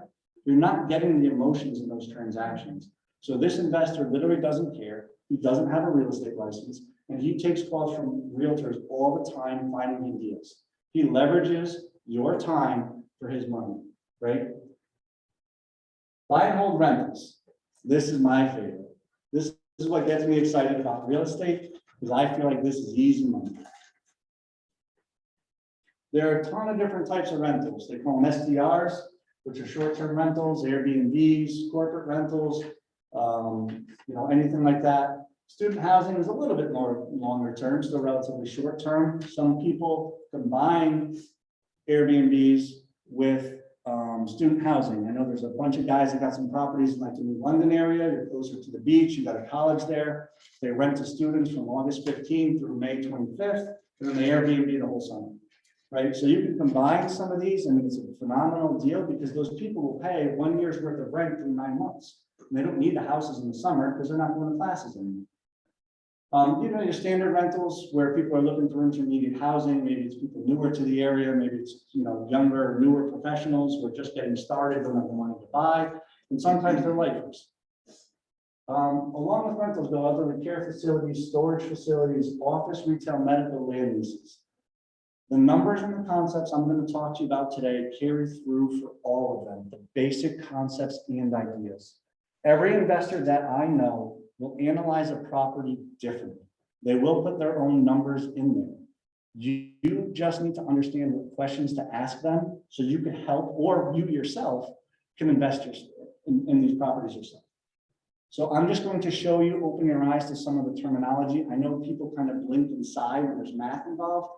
This is going to be a little bit more heavy math than some of the other parts. I'm going to go slow. If you have questions, please stop and ask me. There are subtle differences in certain things. I want to make sure that you understand them. I'll also be here afterwards if you guys want to ask me questions, or if you don't understand something specifically and you want to pull me aside, we can do that as well. Right? And that's where I said earlier too. The commercial guys, I always laugh. You don't know commercial. You can't do this. It's all numbers. It's all numbers. And that's what they kind of hold over people's heads because most people hear math and their eyes roll back. Realtors are the only ones. We can figure out a commission on a deal like this, but then all of a sudden you got to figure out what the FHA financing on a property is. And oh my God, we can't do math at that point. But we know what our commission is down to the penny we're going to take home, so we can take it with us to our trip on Orlando, right? So this is going to help us with that. Some of the things, the facts about buy and holds. You have rental seasons, Airbnbs, and students are typically seasonal. Even in Connecticut, we are relatively seasonal. People generally don't move starting around September through February, March. We see that with the sales cycles. It's very similar on the rental cycles. Some of the things that the cons of it, you have non-payments and you have exposure, but increased exposure to risks and liabilities. When you own the assets, slip and falls, fires that people get hurt, things like that, health code violations. So there are those things. I can tell you that it's like everything else. One bad thing happens, it destroys 1,000 good things. If you're looking to get into investments, don't go talk to your friend or family who heard from a guy who did this one thing one time and that happened. Go network with people who are doing it. We joke, we laugh about these stories that happen, but at the end of the day, that's one story, and we don't tell you the 99 times it didn't happen. I'll take 99 out of 100 every day of the week. I never saw that on any of my tests in college or school, but I will take that in real life over, right? So people like to harp on the negative. You just have to remember that when you're talking to people around investment properties, that's where they focus on that one time, right? Cap rate. All properties have a cap rate on the investment side. Cap rate is the general rule of how everybody communicates properties and discusses them and compares them. With cars, you may talk about horsepower. Every car has a horsepower. What's the horsepower of the car? Doesn't matter that the car costs more, costs less. What's the horsepower? Cap rate is your horsepower. It's a driving factor in all investment real estate. Cap rate is literally just the gross income minus the gross expenses divided by the sale price. If you told me you were selling a $200,000 house at a 5 cap, I know after all my expenses are paid, 5% of $200,000 is $10,000. I know that that property makes $10,000 worth of income if I were to buy it without a mortgage. Okay? Cap rate does not take into account a mortgage. Why? Not all mortgages are the same. Not all buyers are the same. Not all buyers' qualifications are the same. So how do you compare multiple properties to each other? In commercial mortgages, the interest rates are higher. 3-family houses have higher interest rates than 2 families do, and 5 families and 6 families have higher interest rates than 2s and 3s, and the multi-million-dollar commercial deals, because nobody wants to finance the small stuff. So cap rate is the way that you can compare multiple projects to each other. Okay, everything has a cap rate. This is the rate of return if you don't use a mortgage. Now, some investors, when you talk to them, are going to say, I don't care about the cap rate, I care about my cash on cash return. Well, look, a 10% cap rate is going to make more money than an 8% cap. 10 is higher than 8. Investors care about their cash on cash return because they don't understand the way that we need to compare properties is through cap rates. Because I can easily calculate the cap rate of a property, I can't easily calculate the cash on cash return without knowing specifics about you. Are you using a 30-year mortgage? What is your interest rate on the 30-year mortgage? How much are you putting down on a property? There are too many variables for me to figure out your cash on cash return on a property. I could very easily find out what the property's cap rate is. Now, they will correlate. In this market, the interest rate is slightly higher than the cap rate, right? So typically in this market, your cap rate is probably going to equal your cash on cash return. They're going to be about the same. So if someone wants the 10% return and you have a 10 cap property, you're probably about the same, okay? Now, these are numbers that they're going to have to figure out the cash on cash return because they need their own deals, but at least you know cap rate. If someone wants a 20% return cash on cash, you cannot show them a property that's an 8 cap. The numbers just don't equate. So you typically want your cash on cash return, if that's what the investor is telling you, to be roughly closer than the advertised cap rate. All commercial properties, they're going to advertise cap rates. That's how they advertise them. On multifamily or single family investments, you don't see that as much because realtors don't know how to calculate it. They don't know how to do it. They don't know how to put it out there, right? So the cash on cash return takes into the mortgage into effect. So the only difference between your cap rate and your cash on cash return is on a cash on cash, your gross income minus your gross expenses, minus the annual cost of the mortgage, right? So those are those monthly payments. Okay, then you divide by what your down payment is going to be, what your actual cash out of pocket is, not the sale price. Okay, so we have 2 different variables in that equation. You could get a house with 5% down, you can get a house with 30% down. I don't know how much money you're putting down on the deal, so I can't give you your cash on cash return without knowing the parameters of the mortgage. So that's the basic difference between the 2. Is everybody with me on that? Is that okay? So it's paper returns. Again, it's the example: gross rents minus gross expenses equals net profit. We call that the net operating income, right? That's a number you see everybody say: net operating income, NOI. So this is the example. If the gross rents are $50,000 a year, your gross expenses are $35,000 a year. That typically, your taxes and insurance and maintenance, overhead. The seller is selling the property for $300,000. Now, these are the facts that we know. So you take 50,000, you subtract, that's the gross income. You subtract the 35,000, which is your gross expenses, and you divide that by the purchase price or their list price, right? This is the list price. It would be $300,000. You get a number 0.05. That's a 5 cap. Cap means capitalization rate. It's the rate of return. It's the rate of return without a mortgage. Okay? Cash on cash takes into account a mortgage. So now we need to know what the mortgage information is. This person buying with an 80-20 mortgage, so the bank is going to finance 80%. They're putting 20% down. The yearly, that's the monthly payments are $950, not the yearly payments.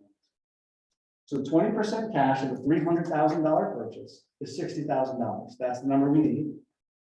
And then we know that the mortgage is, this was supposed to be monthly, so I apologize for that. The mortgage is $950 times 12.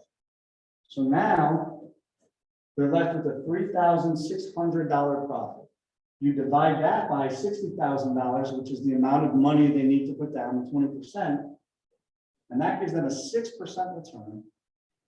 Okay, that's their cash on cash return. So the same house was a 5 cap, but their cash on cash return is a 6% because they're using a mortgage. And we need to know what that mortgage is.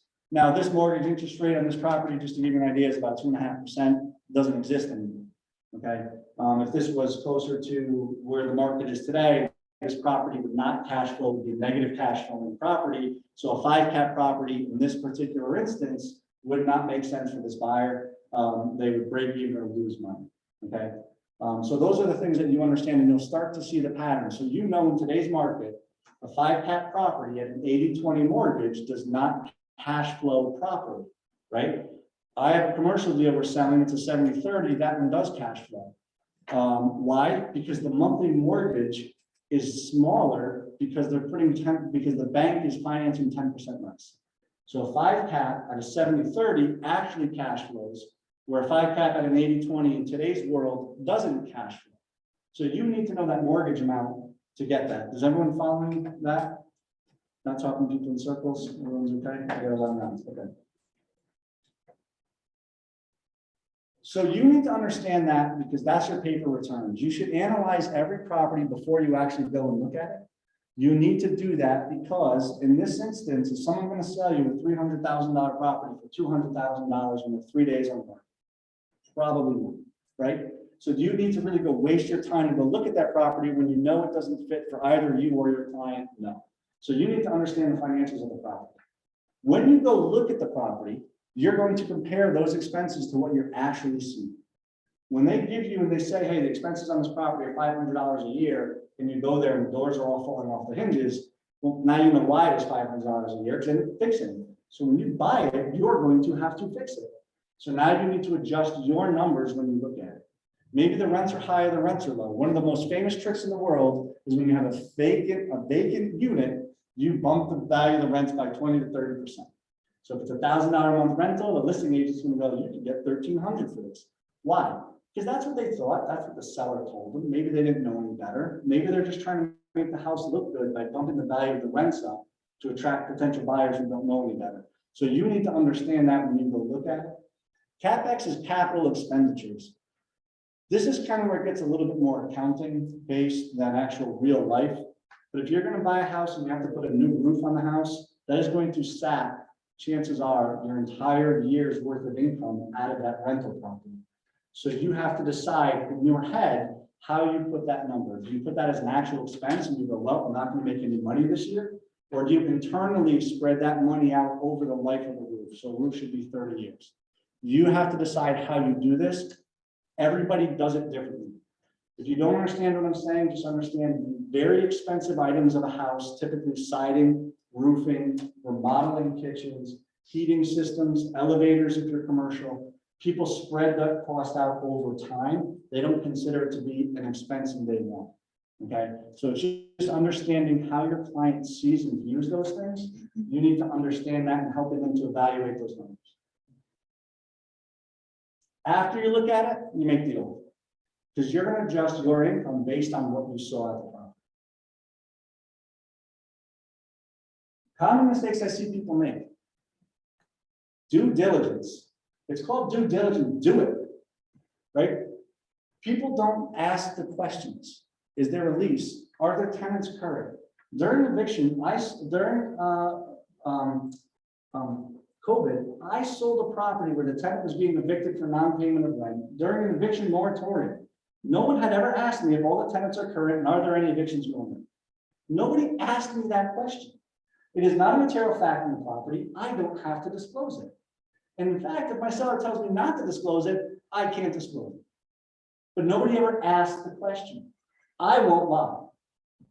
I will tell you, I can't answer that question. You have to understand when you ask me a question and I tell you I can't answer that question, you need to understand why I can't answer that.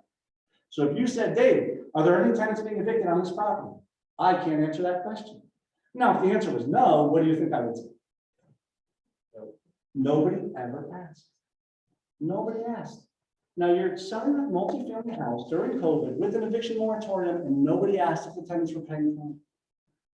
Do the diligence, ask the questions. People generally won't lie. Very few people are going to be liars. Very few people are going to mislead you. Ask the questions, ask an email so you have it written and documented if you're concerned, but ask. Do home inspections, verify the rents and the leases. I sold a 66-unit property in Waterbury this year. The buyers never asked who pays the utilities. The owner has a central heating system. The gas bill runs $120,000 a year. The seller, the buyer, never asked. It's a 66-unit property, a $4.8 million sale. They never asked who paid the utilities. They never asked for copies of leases. They just wanted a rental. No, maybe they knew better. Maybe they figured it out. Maybe they already calculated that in there, but they never asked. That's a huge mistake. Now, $125,000 at a 5 cap is $2.4 million. That's a 2.4 potentially $1 million mistake in the value of that property if you assume the tenants paid their own. That's a big number. Ask, verify. Ask for proof of paying tenants. Just because someone says the tenant is paying doesn't mean they are paying. They're paying in full or they're paying monthly. That's a headache factor. If you have to chase tenants every month, that's a headache factor. Maybe I'll take a 5 cap in a nice area if the tenants are doing well. But if I have to chase the tenants and knock on their door to collect the rent, and every time I ask, they're $40 short, maybe I don't want that 5 cap. Maybe that's got to be a 7 or 8 cap. Right? So you need to understand these things. Part of asking for leases, even if they're expired, is you just want to know what rights and privileges were given to tenants. A lot of times you see issues with parking. One tenant will claim with a new owner, I was offered parking, or the landlord promised me I could store my stuff in the basement, or I was given a washer and dryer. Who's got what? We have tenants all the time that they'll claim that when the washing machine breaks, it's the owner's washing machine, we got to fix it. When they move out, the washing machine seems to go with them. So who really owns the washing machine?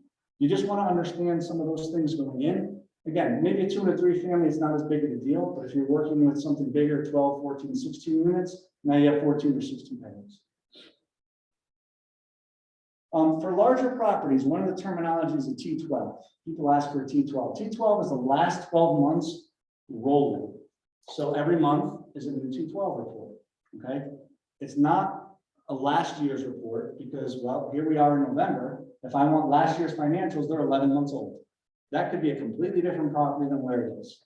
So next month, so if someone asked me for a T12, it would show November of 2021 through October of 2020.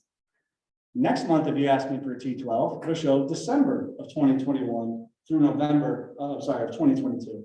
It'll through November of 2022. So T12 is just the last rolling 12 months.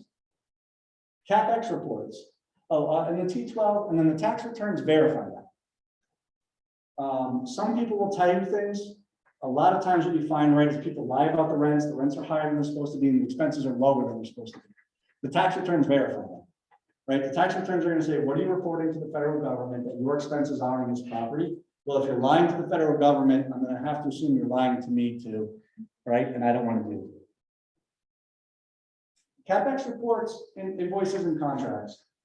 Some people on larger commercial properties, they actually go out and they do, if for condos, the common term is like a reserve study, but they'll actually do a report and say the roof is 5 years old. We have 5, so there's 5 years left of life on this flat roof, and to replace the roof is going to be $300,000. Now you know 5 years from now, you need to somehow come up with, $300,000. How much money is that every year? Some places will do this on larger commercial properties. It's more common. What those reports are. So CapEx is capital expenditures. Again, it's the bigger items. You get that maybe swimming pools if you're buying a larger complex, if it's a residential, elevators, commercial complexes, they could have central heating systems, driveways, drainage systems. If you get into some of the more rural areas, you might have sewer pumps and septic systems that you have to work on. Right. So those are just some of the big, larger repair items. You also want to list the current vendor services. It is a lot easier to deal with someone who knows the property and has been there before than it is to try and find your friend or your buddy to get them to go work on a property they have never seen before. Especially when you start to get into some of the larger commercial properties, vendors typically like to use their own products and they know their products. So you're getting a vendor who's familiar with that specific elevator or that specific heating system, right? To go and repair it. It's much more efficient. They know what they're doing. And oftentimes they'll even be able to give you insights to what they had done previously on the property. And these are just some of a list of some of the things, that I see people not forgetting or asking about or understanding. Fire alarms in bigger buildings, fire alarms, fire suppression systems. Those are big now. It's becoming huge and more important as the fire marshals are doing annual inspections on these properties. So you really want to know who those vendors are and to get a hold of them to be efficient and quick with their repairs. When you get to the closing table, these are some of the things that the attorneys will work at. A tenant estoppel, multifamily riders, that's the landlord affirming and signing that these are the rents that they're getting at the property. Sometimes you will find that what they list on the MLS is not the same as what's in the tenant line. You need to understand what's true and what's there. I screwed that up in the deal. I was off in the market and what the rent was by $25. Ended up costing my client $1,000. I screwed up. I paid the $1,000, came out of my ass at the closing table because I miswrote what the rent was. That was the agreement to keep the deal together. I screwed up. My ass, my money, I put it on the line for the owner because I overvalued it in the on the MLS rider. I'm sorry, on the MLS, right? Estoppels and assignment of leases. So sometimes people just get confused as they're doing the process. This is what the attorney will handle at the closing table. Generally, the leases are assigned to the current seller. When you buy the property, you need that assignment of lease where the seller assigns the lease to the new buyer so that you can enact the rights and privileges of the lease. All leases will transfer with the sale of the property. Because you need to understand that. If someone has a lease that they signed with the seller, that lease runs through to you as the buyer. Just because you're buying a property, that is a Connecticut law. If the leases are more than 2 years, I think if the leases are more than 1 year lease, they have to be filed on the land rent. It might be 2 years, but they have to be filed on the land rent. That's to protect the leasee, okay? And those are on your commercial deals. Sometimes they'll actually say you're not going to file it because it's a pain in the neck for the owners when they're trying to refinance or sell. But you just want to make sure you know, you see it, you have it, where to look. These are some things that kind of get cleared up as you go. A lot of times people are kind of holding up deals or doing things, but as the agent representing the seller in a multifamily deal, you're representing the seller. Understand that these are things your client is going to need at the closing table. They're going to need the estoppel. Sometimes people want the tenants to sign it, so that they want the tenant to sign that, yes, I understand there's a new buyer and I'm going to pay the rent to the new buyer. As an agent, you're going to be running around the day of the closing trying to get tenants to sign these estoppels. So you just need to understand if the buyer's going to require that, if the attorney's going to require that, so that you know what you have to do to get the deal done. What about the tenants are actually worth multiples about? You just need to understand what the basic tenements are on that, and that's going to be your risk moving forward. You're still going to want some sort of estoppel so that the tenant then says, you don't want to get in a situation where the landlord promised parking. I've seen some leases too where the landlords keep like the rents low because the tenant's supposed to like cut the grass or something. You just really want to understand what's going on with the property and where it is. So if they're all that, you're going to have to just make that decision based on what you're seeing and how you feel about the property. I have a question. I used to a condo, I did section 14, subject to fire review of lease and rent payments. Yeah. And then they didn't have them because it was month to month at that point. They had original one like 2 years before that. So I had, you got to give me something. So they redid a lease until 2023, and then that's how we did it. Yeah. And that's fine. I don't need to stop after that. Correct? Right, as long as the name on that is the new buyer, and so it would be your client, right? Yes. Your client, yeah. Yes. So as long as the name on that is the client, or if there's agreement coming to terms, some of these things just start to get really technical. Some of this is like the CYA, like does it really happen in real life? I can tell you right now, I had a client who bought a property, we're trying to evict the tenant. Tenant almost had it thrown out of court because the lease was with the old owner, not the new owner. We didn't have the tenant stuff. The tenant then missed the payment, something we'd have to argue in front of the judge. It's just another headache, right? It's just another pain in the neck, even though the judge could say, okay, well, you're the new buyer, you should act on your lease. It's still just something else that's a pain in the ass. So some of it is just CYA. I would recommend if you have a bunch of tenants that are verbal, to try to negotiate or see if you could negotiate getting them locked up. If you're representing the buyer, does the buyer want them? Do you want to renew the leases or do you want to keep them? It's something you can try to negotiate prior to buying the property. And again, this is when everybody needs to work together to get the deal closed. It's also something you want to present when you present the offer. When you change the deal, by asking for a unit to be vacant midway through the transaction, or you ask for leases or you ask for rental increases after the purchase and sale is done, you will be surprised how many times agents don't realize that. That is changing the deal. This was it when we said it. We said the rent was $1,000 a month when you bought it. I'm not going to negotiate $1,100 a month so that you could buy it. You should have asked that when you made the offer, right? So you need to understand that agents will come out and ask those things. I can't tell you how many times they come out and say, oh, well, we want the third floor vacant. Yeah, that's not gonna happen, right? Sorry, we're not gonna do that. Like, you completely changed the offer. If you want the third floor vacant, you want $50,000, right? So you need to understand that, like, people will ask and do those things. Anything up until the point the purchase and sale is signed is a negotiation. So if your offer is based on a fully occupied 3-family being vacant, write it in there with the offer, right? And that's the offer. I will buy this house from you for X if all 3 units are vacant.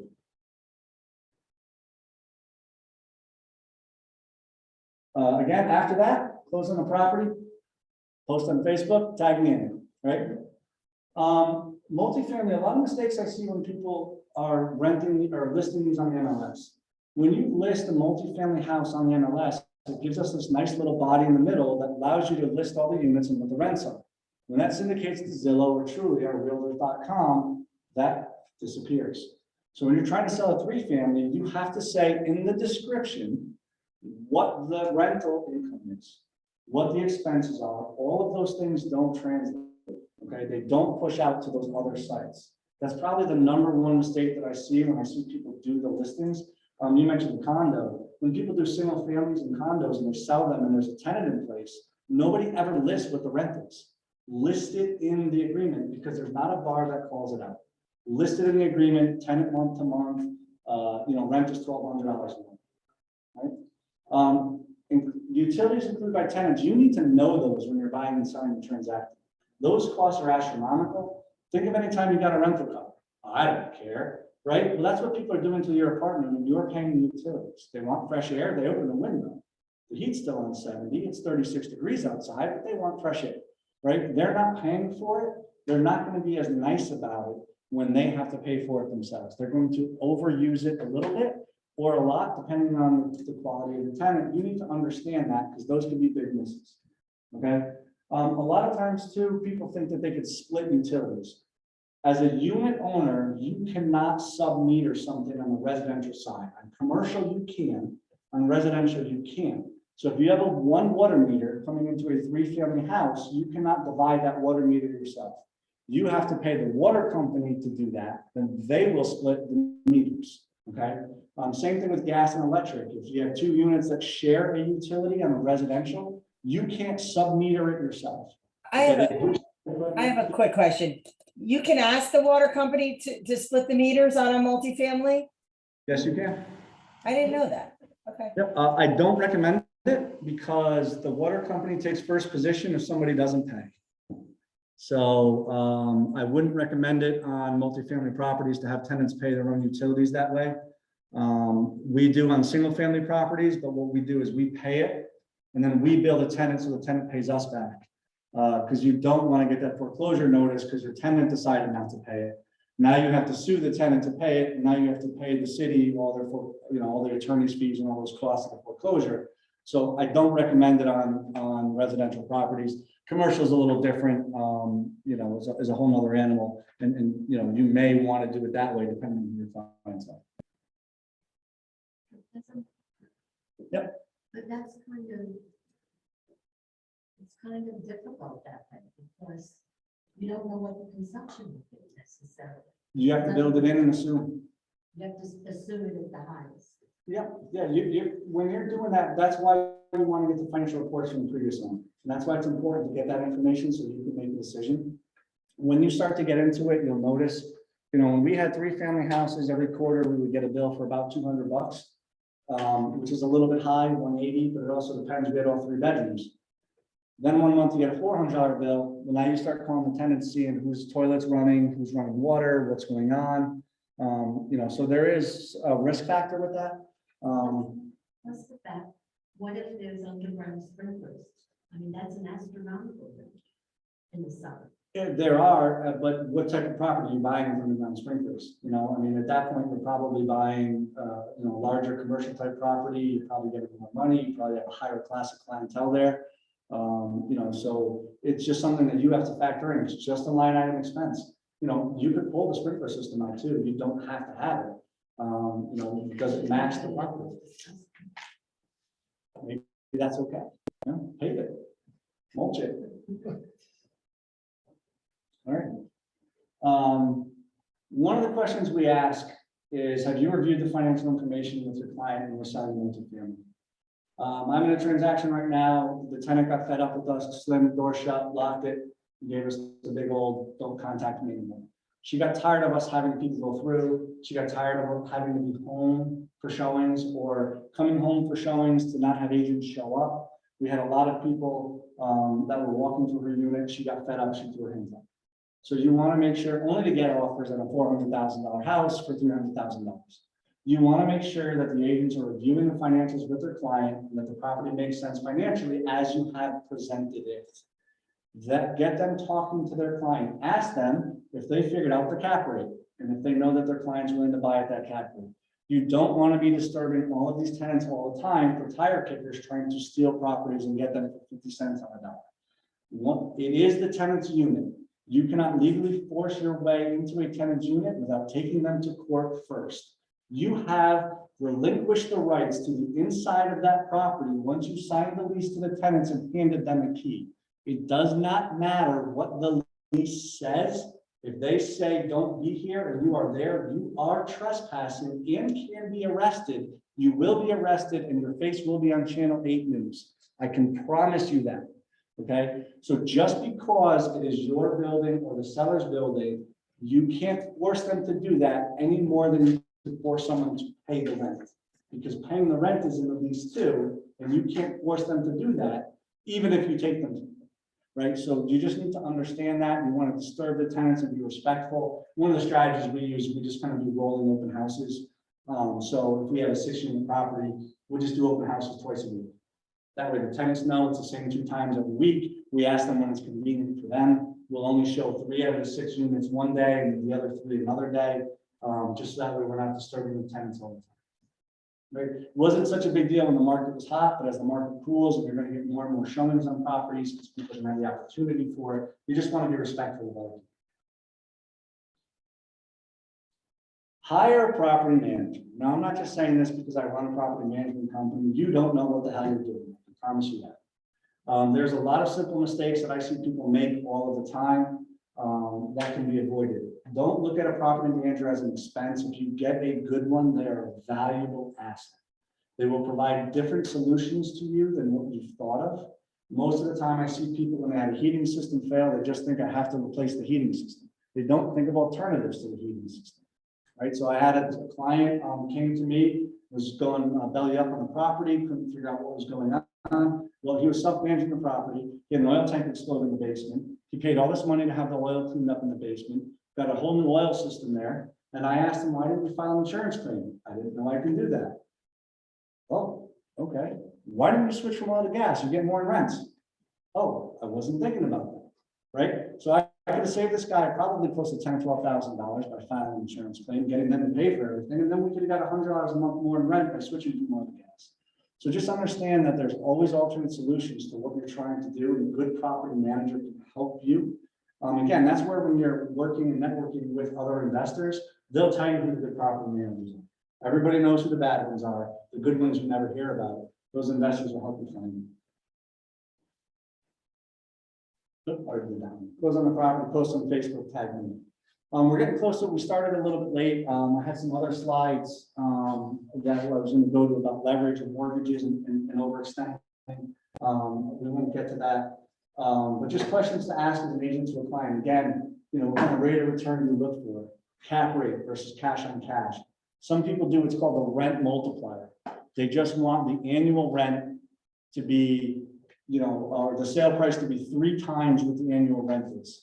There's something called the 1% rule, where they just want 1 month's rent, divide that by 1%, and that's what they'll pay in the sale price. So if the monthly rent's $7,000, they'll pay $700,000 for the property. So a lot of this is just correlating numbers. You just want to understand with your client. Now, those are all quick rules of thumb, so you can quickly analyze deals and move on to the next one. You want to focus your time on the deal you think you have, not on seeing if it is a deal or not, right? So you don't want to sit and look and analyze the financials on every multifamily. If the realtor's advertising as a 5 cap and your 5 cap's not going to work for your client, move on. You don't need to analyze their numbers. If you're looking at it and the realtor says it's a 10 cap, and that might work for your client, now you want to spend the time analyzing those numbers, right? Again, property types. Some people just flat out don't want to buy 2-family houses. 2 families don't make money because a 3-family has an additional unit. Well, what if you're only paying half the price for a 2-family versus a 3-family? Still don't want it. When one tenant moves out, I lose 50% of my income. Okay, justifiable answers, but you just want to make sure you're finding the right property from the client. I can tell you there's a lot of commercial clients out there. That's called single assets. So you see like the standalone commercial buildings are typically banks or like Walmart, Walgreens, CVS's, those type of buildings. They're just one building on a lot. Some people love those because they're easy. They have no expenses. It's literally the rent coming in, the mortgage going out. The tenant pays for everything. So they don't have to deal with the headache. So you just want to make sure you're matching the asset to what your client's looking for, right? The property type, the property condition. Are they willing to put repairs in? Do they want to put repairs in? What are their expectation of the work that's needed to get the property fully up and running? Is it already fully up and running? All right, and then their tenant base. Who are they going to be using, or who is their ideal client for this property? If someone just wants to do Airbnbs, well, maybe doing an Airbnb in West Hartford is probably not the best thing to do. Maybe they want to be closer to the beach, or maybe they want to be closer to a college where they can get, parents coming in on parents' weekends and traveling spectators for sports games. So you just need to understand what they're looking for so you can help them match that. Okay? That's about it. We're right at 12 o'clock here. We're a little bit over. So I think we started a little late there with some of the other things. I'll post a lot of this stuff online. I'll give you guys the links for it. You can see some of the rest of the presentation. Most of the presentation just talks about some of the tax benefits of buying and holding real estate.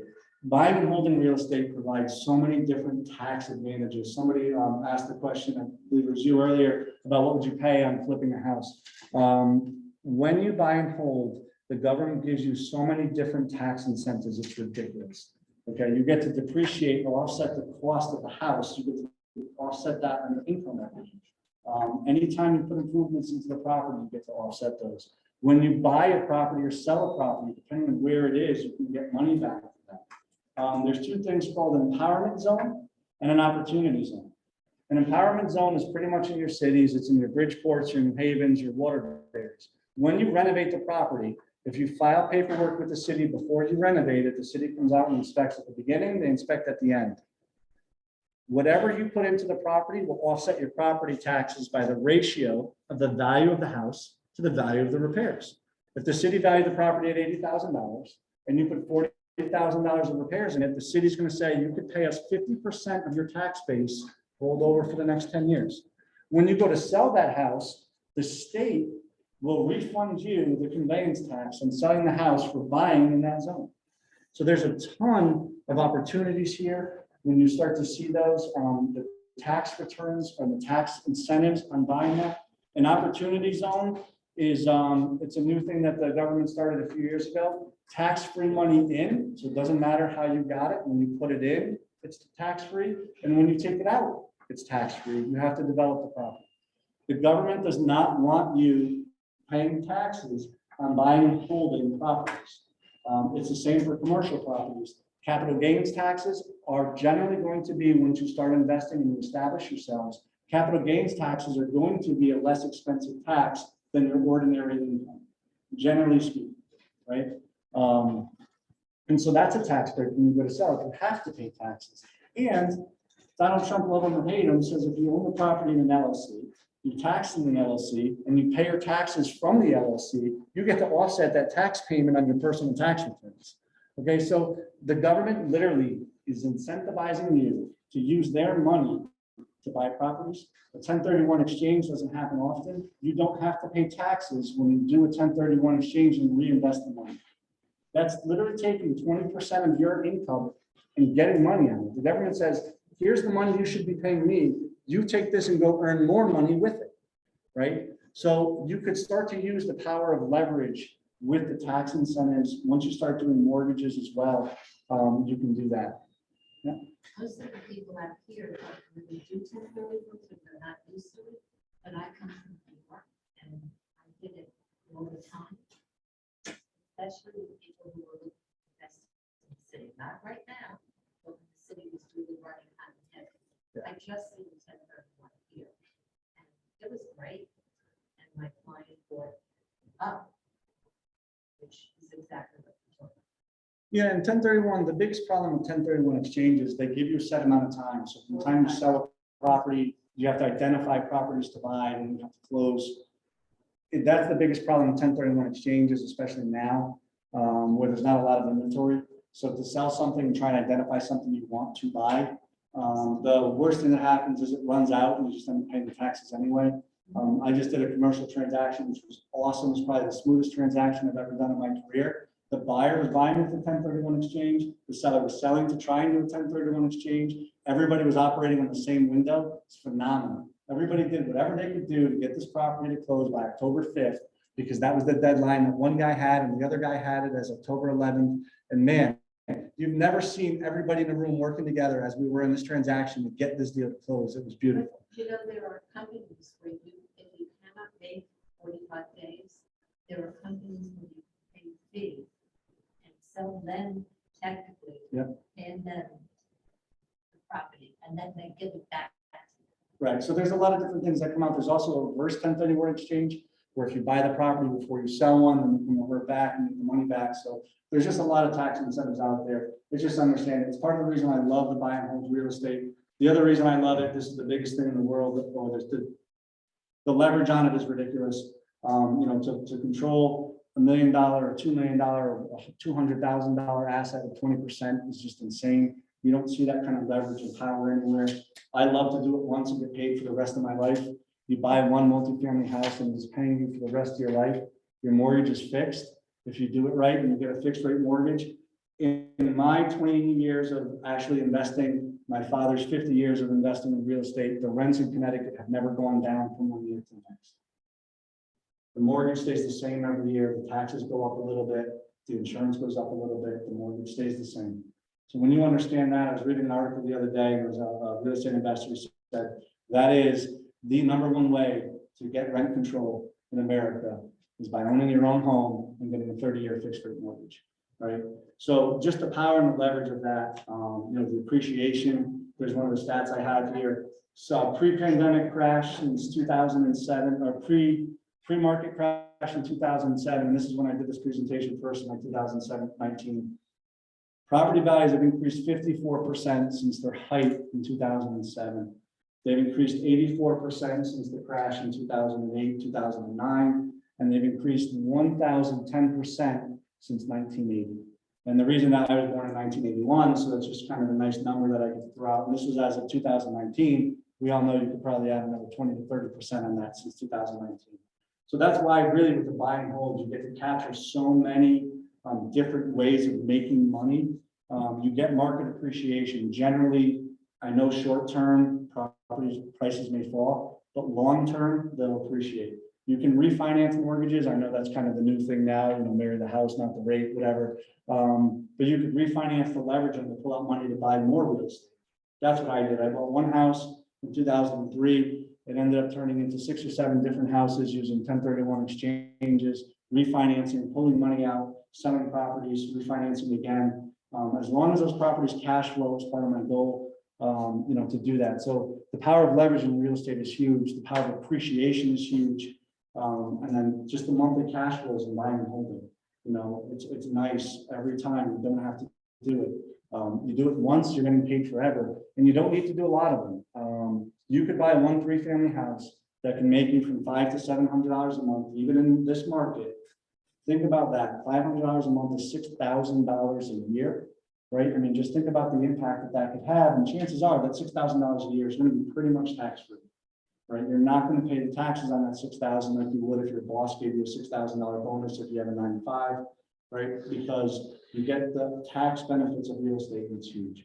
And once you start multiplying all these things together, it really explodes. The power of leverage in multifamily real estate is astronomical, because you can combine the tax incentives with the mortgage. Now you're leveraging the government's money and the bank's money to make you more money. So it really is good. I'll post the rest of these things online. Pay taxes on rent royalties, On what? on rent royalties.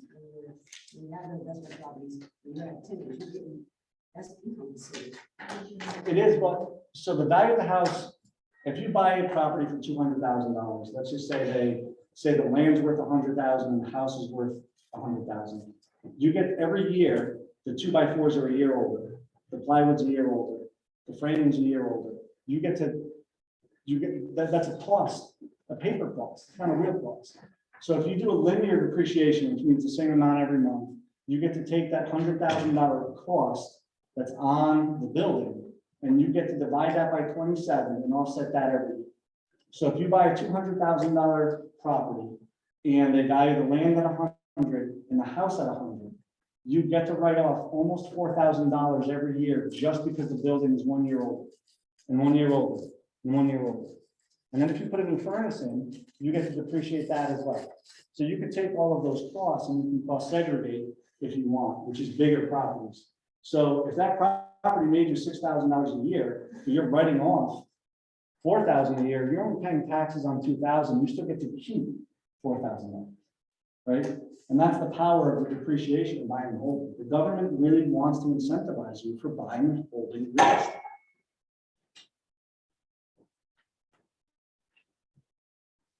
All right, any other questions? I just have a quick question. Are you, I loved your chart there about your expenditures and everything else. Are you gonna be able to post that or? Yeah, I have, so these I actually have examples and things that I'll give you. These are real life properties that hopefully are closing, fingers crossed, the next week or two. I got permission from the owners to give you guys these financials so you can see how we do it. So all these financial analyzers will be in there that I'll have for you. Each one's a little bit different. Again, just so you can see the differences, you can understand the numbers and see where it goes. Right. The link to this, okay.